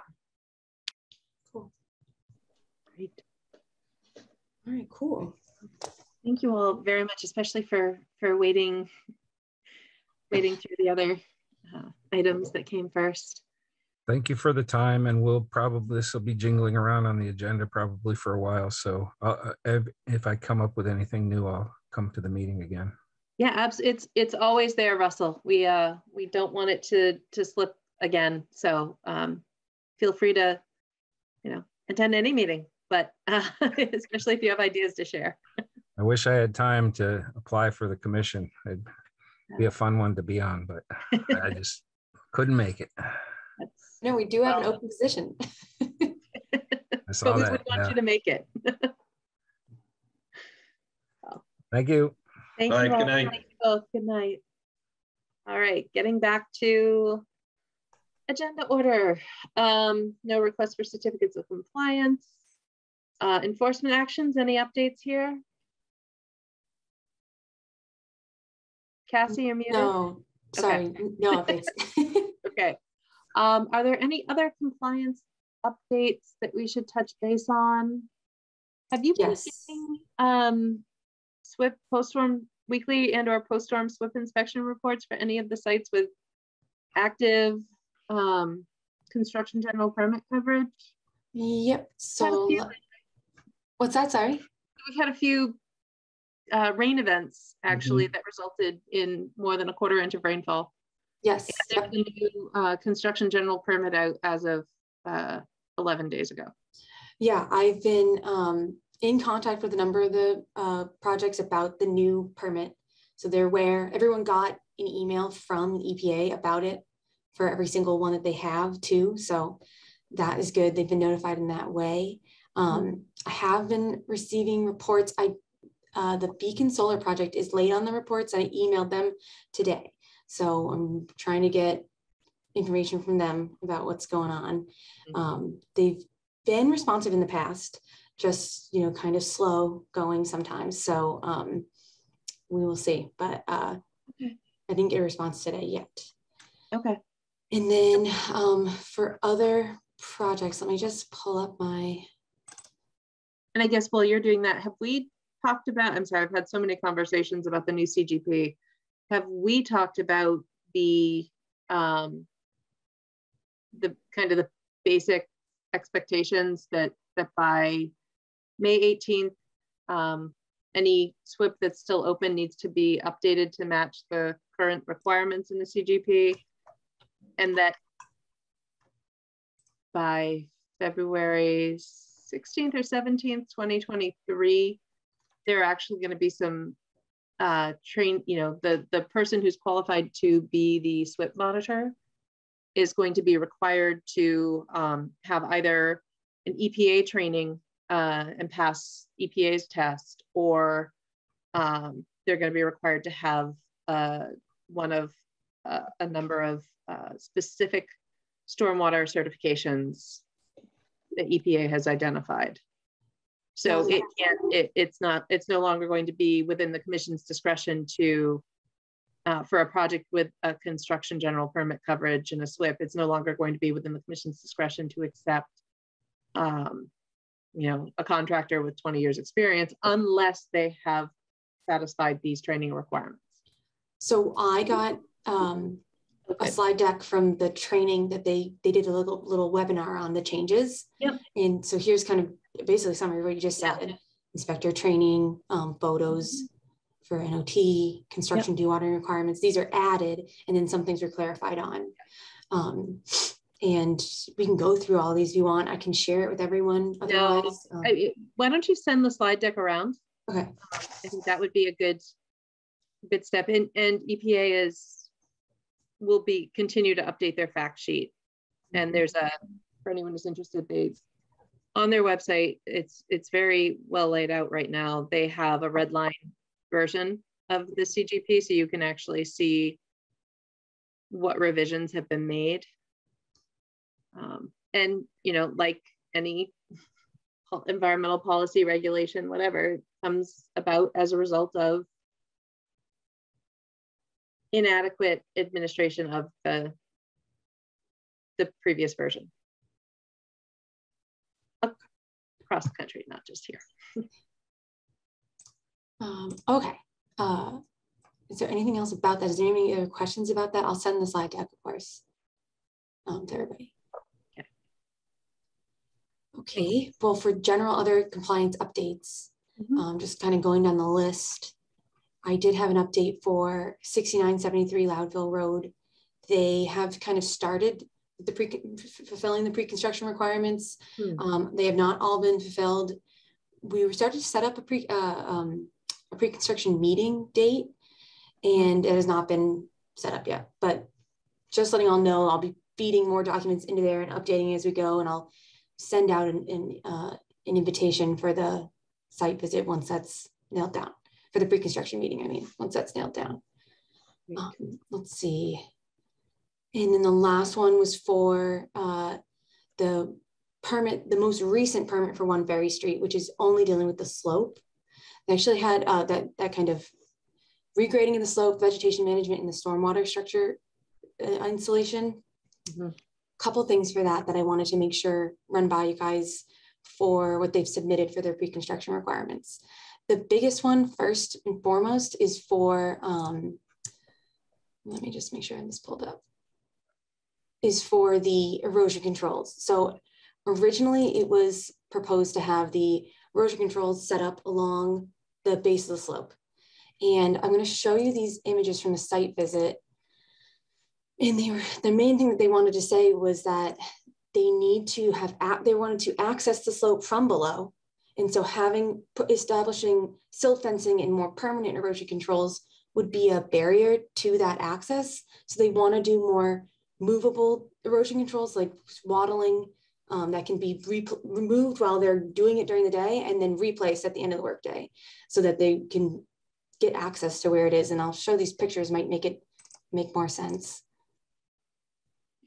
Let's see, that's not how I want to do it.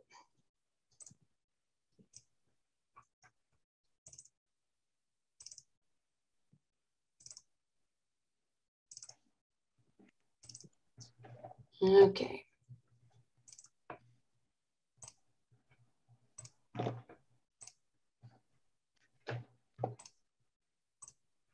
There we go. Okay, so this is kind of the area where they want to be working from. The slope is here to the left. The canal is here and kind of extends, you know, beyond this wall along this line and then, you know, out and away.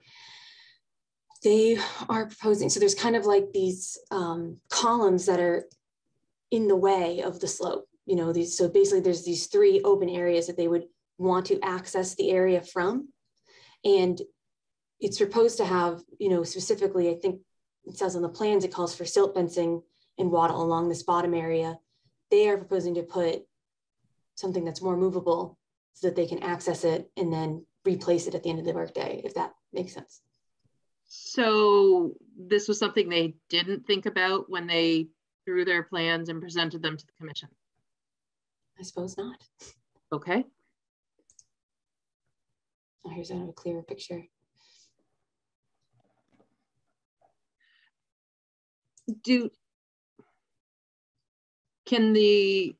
Was there a discussion of, are they suggesting that movable barrier be along the entire length of that? Or is it possible that there be the fixed barrier, the entrenched silt fence, and one kind of access point that could be the more temporary? And is there any other supplemental measure necessary to minimize potential for that, any erosion runoff to move across this portion of the site? Two things. One, that there's proposed to do, they can't stake anything in the ground here, obviously, but similar to what the controls are, literally at the other end of this tunnel for the One Ferry Street, the original One Ferry Street project, established that here as well. And that would be a permanent thing that would be there during the duration of the construction. And then, yeah, I would envision that I think they were saying that they were going to do the work pretty quickly, but maybe, yeah, have more permanent fencing or silt fencing or measures in each bay. And then as they get to that, as they work our way down, switch it to I don't know if that makes sense the way that what I'm describing right now, but. It's not quite what I was thinking, but I just don't like the idea of the whole thing. I mean, I don't like the idea of the whole erosion sedimentation control barrier switching out to something that's just constantly picked up and removed from the ground surface. I don't think that's going to be terribly effective. Is this the spot? Are they installing some sort of basin at the toe of this slope or something? I can share the plan, actually, if that'd be helpful, but yes, they are. It would be in the pictures, it's kind of in this area internally, or, kind of over here. I mean, the grade's all going to change, but I'll share the plan here. Hold on. I ask because I don't think that these erosion controls were shown originally. I think this is something we requested to protect that basin that they're creating, so that the slope there was a above request for an additional control shown on the new plans, but that was specifically for around the inlet of the stormwater basin. So that's not what we're talking about. This is separate. I believe so. Here. Oh, geez, where is it? Because it's from the pictures you were showing, it seems like there's nowhere for material to really go except onto asphalt. So I'm not 100% sure what the point of those erosion controls is. Where can the material escape to? Right. Let's see.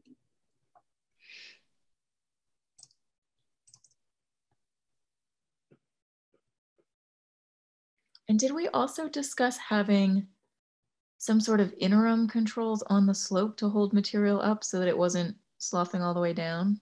Yes, there was going to be biodegradable netting used, and then like erosion control blankets, and then seeding.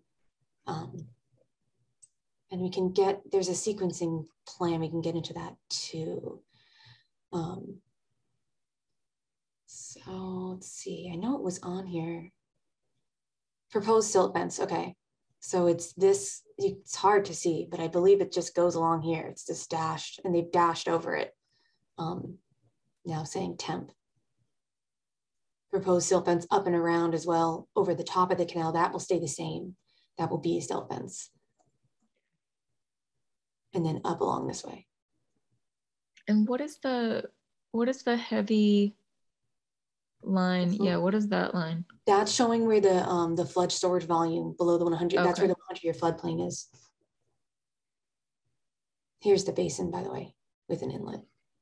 So do we not have the updated plans with the requested changes to the erosion controls? Well, looking at this, I don't see it added here for the inlet, which is something that we had discussed. It's not on here. This is the updated plan that I have received, but I can ask them for one that's maybe more clear, and it has, this specific call out as well. Mm-hmm. I think that would be beneficial. Yeah. What is the path along which material that slid down onto the asphalt would get to any resource areas here? It's hard to say. It's certainly most exposed up here. This is right above the channel. There's a big wall, as you saw in that image, here, and then this is the road path, and that also has a wall in between, on either side of the road. And are there any catch basins or structures that lead to the canal that exists now, or is everything there proposed? All of these structures here are proposed. Double check. Let me see the pictures. Do you have any pictures of the kind of that bridge across the canal? Are there any like weep holes in it?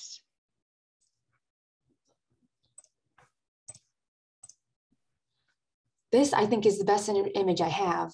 No weep hole. It doesn't look like it. Oh. And I can go back and double check. So I'm personally much more concerned with protecting that basin that they're going to create at the bottom of the hill than protecting this asphalt looking dirt surface. Whatever, I'm not exactly sure what that surface is we're looking at, but it's, I don't know if it's concrete. I don't think it was asphalt. I think it's concrete. And that there is a manhole there. Is that, there's nothing open though? Or it looks like there's a manhole there. Where do you see it? The bridge. Yeah, right by the bridge, and some sort what of. Is that? Is that, is that a grate? I think it sticks. Metal. It sticks. It looks like a grate. It sticks. Oh, sticks. Okay. And that's more sticks, maybe. Is that just a puddle? It's not. It looked like a manhole cover. Yeah, it's dripping down from the ceiling here. Okay. Okay. Yeah. So really, they're just going to make a mess of their own. Yeah. Site. I mean, I would recommend there be a control along here just because that's what we have right now on the opposite end. Is the only control on the site is preventing material up at the rest of the construction site coming down into this area. So I guess just put another one back here. Yep. But that being said, do you still want them to use even the temporary, something just along here at the end of the day, and when they're not working, rain events and such, just as another measure? I don't think it's going to do much if it's not towed in. Right. So really, the concern should be the stormwater basin they're building. Yeah. And the area above the channel that doesn't have any changes proposed. Yes. Okay. So sounds like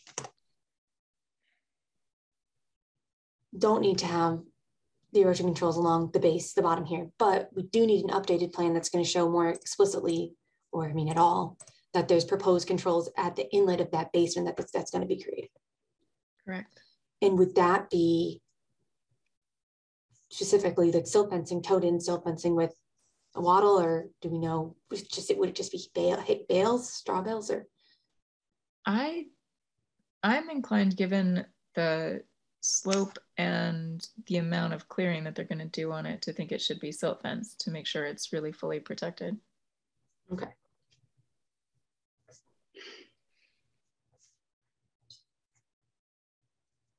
Okay.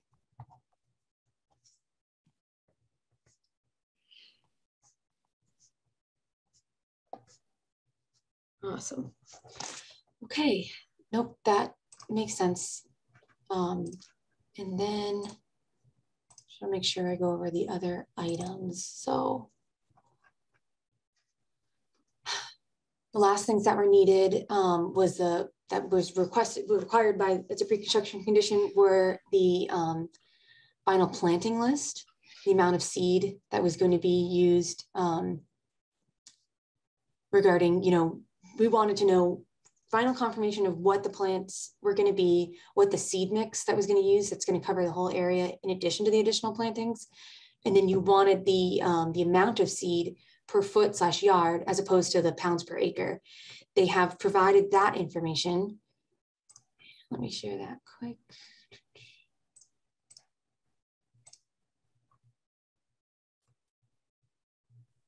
Okay, so let's see. The seed rating is per square foot. They're going to use New England dry mixture. There's no changes in the original planting list that was submitted on the original plan. That's also the same as was originally approved. The New England dry mixture for the seed will be 1.5 pounds per 1,000 square feet of area. The total work area is 7,620 square feet, plus or minus. And then they have a note that this area will also have 100% biodegradable erosion control blanket installed after seeding. Seeding and restoration will take place after April 10th.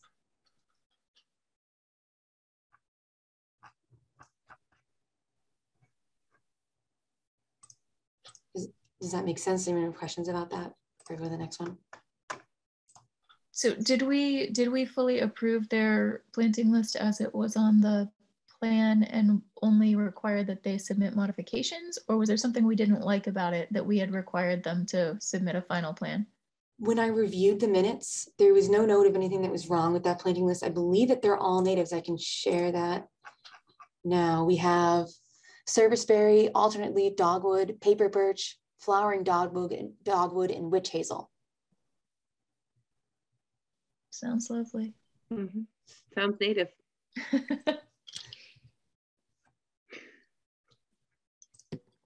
I see no issues there. Okay. Let's see. So then the next part was the invasive species management plan.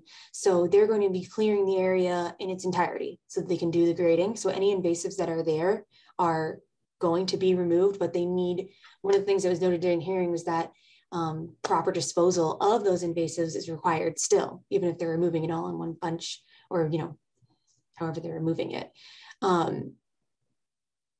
So they noted that as part of their overall campus and pond front landscape plan, you know, for the whole construction site, they will be including an invasive species management plan. And they don't have it yet, but they're consulting with their botanist now. So that part is still outstanding, but they're going to say it's kind of going to be a whole site-wide comprehensive plan because they want to, you know, maintain it partially for aesthetics anyway. So it's going to be in there. Updated construction drawings, they'll need to amend those. The next thing was for a construction sequencing plan. Let's see. Geeler construction will start clearing and removal of the vegetation. Then they're going to do fill and grade. Then they're going to grade the detention pond and the drainage area. Then they're going to do planting and grass seed in late April/May. And they'd like to start clearing this week. So they want to get started as soon as they can, essentially, assuming that once all the pre-construction conditions are met. And that would be the sequence. Let's see if it outlines that anywhere else. Cassie, going back for a second to the invasive management plan. Yes. I'm a little confused about a site-wide plan because they didn't have any other vegetated areas on the site, did they? Well, so one of the things that I do know is that they're going to be adopting the area that we're working on invasive management plan right now across where the that's going to be their responsibility. They're taking that on in the future. And then I guess there's going to be general landscaping on the site around the buildings. And then also, yeah, and the area kind of extending beyond where this grading work is happening. They're going to be managing that whole area as well. It's outside of the buffer zone. So that whole slope that kind of wraps around between the bike path and the, okay. All right.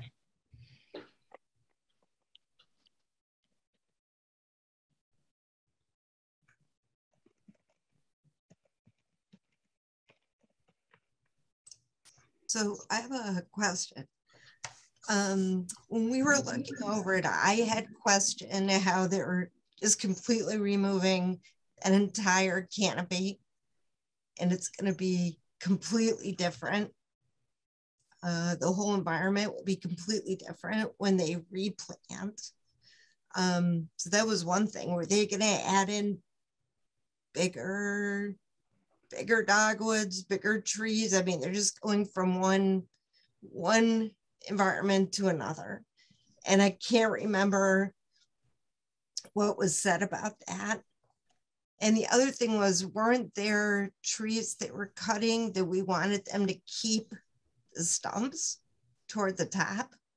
All the stumps are going to remain of all the vegetation. So they're not going to do any stump removal, just to try to maintain the integrity of it. And then they're going to do the regrading was part of that.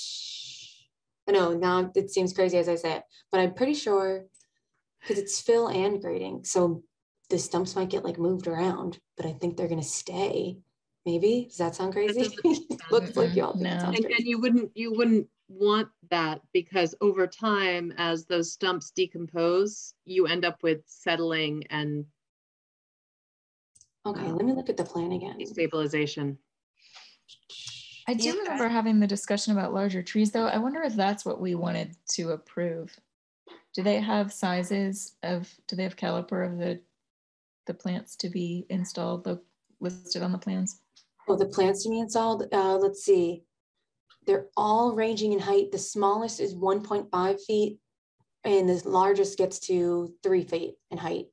And I think they've been managed to not be big trees. The things that were listed there, though, are going to be, some of those are going to be big trees. Paper birch is not a small tree.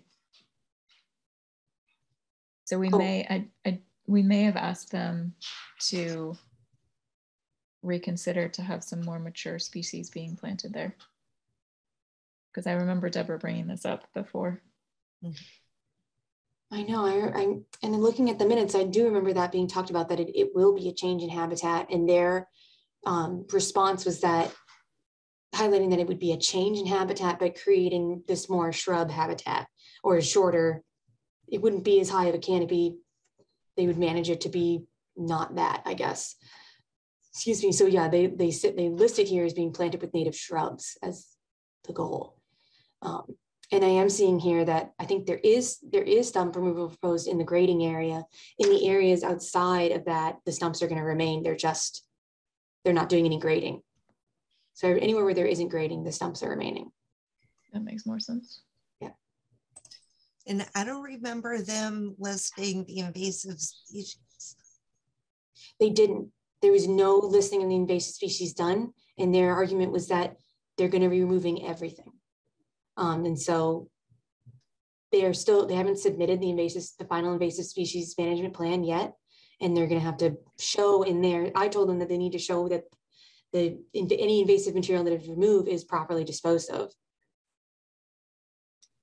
Yeah, which means they're going to need to sort it out. They can't just go through there and grub the whole thing in one fell swoop. Mm. Yeah, or they're that's what they need to do. Away trees with bittersweet, with everything else.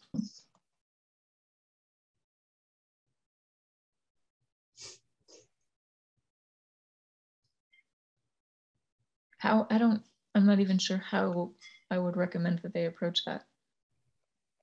Melissa, have you seen that done effectively? No. Short answer, no. So can they provide more of a sequence there, Cassie? Yep, as I can part of that pre-construction?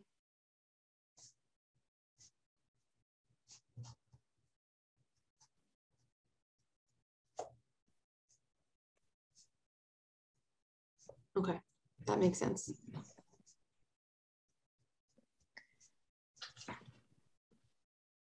Because especially, I mean, if they're going to do this time of year, they're going to have all sorts of, I'm sure there's tons of bittersweet in there. So they're going to have all sorts of berries that are primed to turn into new bittersweet next year.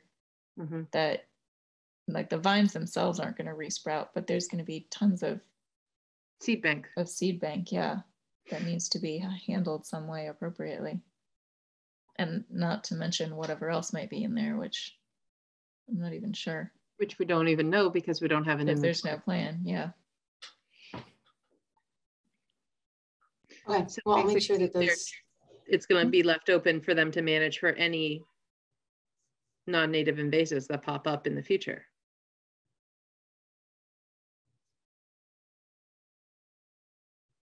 I mean, all I can add is that I know that they want to do that because it has an aesthetic property to it, that they want it to not be overtaken by invasives. So, but obviously we want to approve a plan that's going to work. So we can just get further clarification. I can do that. Okay. Okay. Moving along. Did anyone have any questions about the sequencing plan generally, which was to remove the vegetation, do the filling grade, then grade the detention pond / drainage structure, then do the planting and grass seed late April and May? Yep. Okay. They just need to slot the installation of that silt fence in there. Mm-hmm. They need to also submit an operation and maintenance plan. They were going to combine that with the invasive species management plan, so it's kind of one document. The focus of the operation and maintenance plan is for the stormwater structures. So I said just as long as it's clear which section is which, I guess it can be one document, but that they're waiting, they're kind of going to do it as, they don't have that submittal yet either, I guess I should say. Aren't they going to need to start maintaining that infrastructure though as soon as it's active? I'm sure they will. They just haven't submitted that written out yet to me. And their intent is not to do it until the end? No, not just in terms of like what they're submitting to me. There's going to be the invasive management plan, which could include all kinds of things, I suppose, of how they're going to do it. And then there's the operation maintenance plan for the stormwater structure, which will say, you know, it'll just lay it out, but it might be submitted as one document. I thought that you said that they didn't want to submit that until later in the project. Did I mishear that? Oh, no. Yeah, I didn't say that. Sorry. Oh, no, okay. Sorry. That's not the intent that I've been given, at least. So, and I apologize, I don't know if I wasn't present for this or if I'm just not remembering it at all. But they didn't provide an O&M plan for the stormwater system, for the stormwater basin? I think that you weren't here for this, and that's been something that has been a pre-construction requirement I've seen so far for other projects, so I didn't know. Okay. But I'm just surprised they're ready to get started. It's on them to meet the pre-construction requirements. It's not the commission's responsibility, obligation to facilitate this other than receiving and approving where that's appropriate, the pre-construction submittals. So if they want to get started, they should get started and make their submittals. Oh yeah, and they get that. I'm presenting now just where the project's at in that process of submitting everything.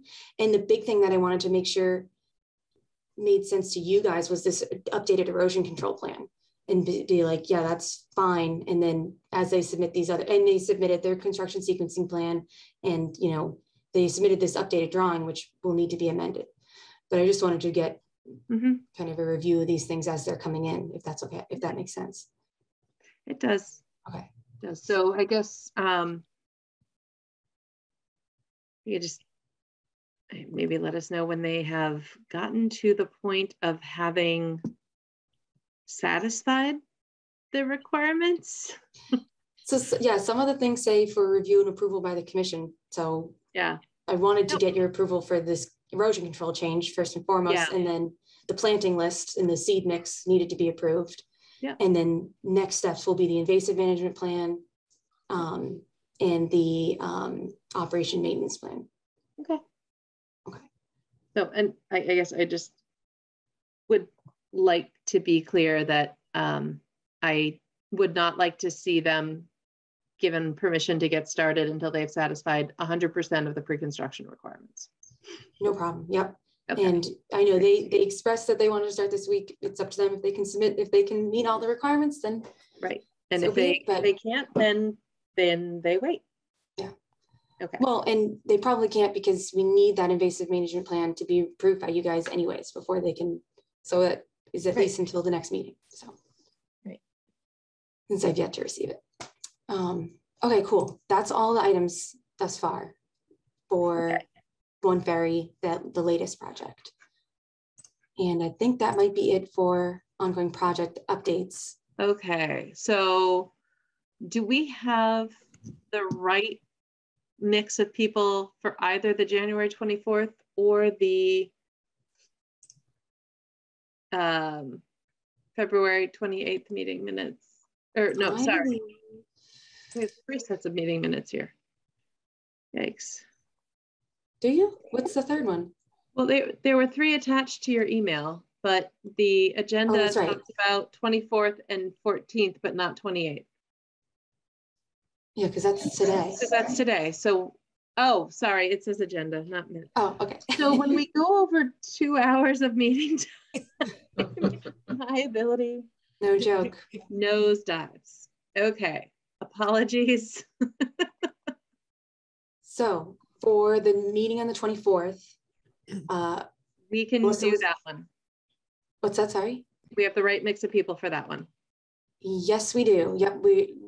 Dan isn't here, but he was at that one. You were absent at that one, so should be okay. 1, 2, 3, 4 though. I count 4. Yes. All right. Motion to approve the meeting minutes. I missed the date. The ones in 24th. question. The January 24th January. I'll second. All those in favor, roll call vote. August. Aye. Busa. Aye. Lathrop is absent with notice. Ryan. Aye. Whittemore. Aye. Excellent. All right. Who was here on Valentine's Day? We had Jay, Julie, and yourself and Deb August. Excellent. Is there Motion a to approve the meeting minutes from February 14th, 2022. I'll second. All those in favor, roll call vote. August. Aye. Busa. Aye. Lathrop is absent with notice. Ryan. Aye. Whittemore. Absent. Oh, Cody, aye. Motion carries. All right, we're caught up. Okay, awesome. National Pond, we did that one. The next one is 476 East Street, possible violation. So this one's interesting. It's something that the commission, they issued an order of conditions for this property in 1997. And ongoing in perpetuity conditions included the maintenance of a drainage swale that in 2013, the commission reviewed a complaint that potentially they were not maintaining the swale as required by the in perpetuity conditions. That complaint has surfaced again. And so Cassie, as I recall, and I think I can actually say that none of the sitting commission members were present when the original order was issued. Jay, I remember this discussion distinctly because it was a bit of an eye-opening realization when we kind of, I think, deduced what had happened here. And I may not remember all the, I may not be in the right exact location, but someone on closer to East Street felt that they were experienced increased flooding of their backyard. There's a forested wetland on the slope behind their house, above the slope from their house. And down at East Street, at the edge of the road, there is or was a catch basin at the edge of the road. And what had happened after speaking with the property owners, there had been a swale there that conveyed water from the slope to that catch basin. And at some point, one of the property owners, either present or past, filled in the swale because they felt it was a safety hazard for kids playing in the yard. So what we determined was that this was not a problem for the commission. It was not the commission's role to resolve this matter, that the property owner of the upgradient property at the time was in compliance with their order of conditions. And that was it for us. There may be a problem there, but it's not, at the time, it wasn't a problem for this commission to resolve. Right. So where are we today? yeah, so the complaint kind of details two things. One, there seems to be potentially movement of the drainage swale. And the question is that happening because this required maintenance isn't occurring? And is that a violation of the in perpetuity conditions? Two is that, there's general concern about the catch basin getting backed up and water getting backed up in the street and things like that. But like you said, I don't know that that's something that the commission has the purview to do anything about. So I mean, if it's feasible for you to contact the property owner whose responsibility it is to manage that hydraulic conveyance in accordance with that perpetual maintenance condition, and determine whether or not that is occurring or whether or not there's been any change at that crossing, then I think that's the next step. But if it's just the natural hydrology of the system and someone, it's really, that's not the way this board or conservation commissions in general are are structured. Okay, no, that makes sense. And that's what the action that was taken previously in 2013 was to reach out to the property owner and do a site visit and see that, yep, they're maintaining it, or no, they're not. And in that instance, they were. That's what the commission found. So, and all the old minutes and stuff are in this folder if anyone's interested. But okay, that sounds like a good, I can do that course of action and reach out to them. I think that's the next step, and then we'll see what we do from there. Okay, and the next item is the annual conflict of interest training. Yes, so it's actually now has become 2 trainings. So there's the much easier conflict of interest training, which is just that document that you need to sign and say like you got the materials and you read it after you read the stuff. Send that to me, and a number of you have, so I appreciate that. The new additional thing though is the open meeting law training, and this has been updated in light of COVID. And so what they want you to do, and what everyone's going to have to do, and you may have received an email from Lindsay Mailer in the mayor's office potentially about it, because it is a little different. In the past, you would get a certification by kind of doing this quiz online, or you do watch the presentation and you do the quiz and it's done. You do it in your own time. Now it's done so that you have to register to attend one of 2 trainings, and they're actually coming up kind of quick. So there's 2 options. One is Tuesday, March 8th at 6 p.m. You can register for that one. Or there's one Tuesday, March 22nd at 3 p.m. And I got clarification that neither one is convenient. You have to attend them, attend it, and then at the end, you'll get a certification from them that says you attended. And then that gets given to Lindsay or me, whoever you give to me or whatever. In the webinar will satisfy that requirement. Oh, it's that, sorry, attending the webinar? Yeah. That's my understanding, is there's not a form to fill out or anything. They may provide something that they want you to do during that training. I'm not sure. So as long as they see a picture of me for 2 hours, I'm good. I think we'll just give them the tape of this meeting, Jay. 2.5 hours, bonus points. It doesn't say how long the training is. There's actually, if I'm not mistaken, there's March 24th and June 2nd. Okay. It's March 8th or March 22nd. There's a Thursday. Maybe I just need to read all the words. Okay. Cassie, I did note it. I'm assuming it's an hour because it doesn't say, and it's not at a convenient time because it's in the middle of the workday. So if you could get any clarification as to how long that actually is going to be, and that one I happen to have that hour open, but if it's longer than that, then it's going to be a problem. Yeah. Let's see. Let me try clicking on this link and see if it says I haven't yet received that information, but so I couldn't find anything in the email from Lindsay that is this said. Conflict of interest law seminar, bi-monthly in-house seminar hosted by State Ethics Commission? That's something else. So there's 2 things. And I think the conflict of interest seminar is optional. I signed up for it just in case. I don't think that there's any requirement you have to do that. The requirement that I was asked for was just for conflict of interest, was just that sheet of paper saying you received the documents and you read them, which a number of you have already submitted that to me. It can also just be an email saying the same. For open meeting law, because it got a little wacky with COVID, there's potentially enough new things if they want you to go to this training. Either on March 8th. It doesn't tell you how long it is. Yeah. Can you do me a favor, Cassie, and just forward that email to me? For some reason, I don't have that in the list of emails that I've received from Lindsay. Yep.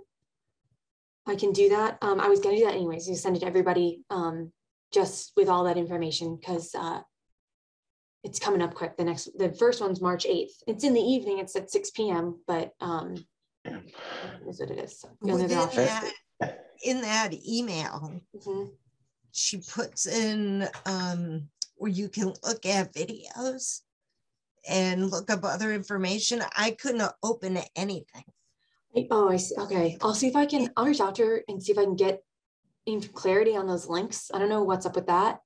You don't have to watch those in preparation of the webinar. You can, it might be helpful for understanding, but my understanding is all that's required is to go to the webinar. So that's it. No quiz, no there interaction. might be a quiz incorporated, and I don't know, what the contents of it will be, but.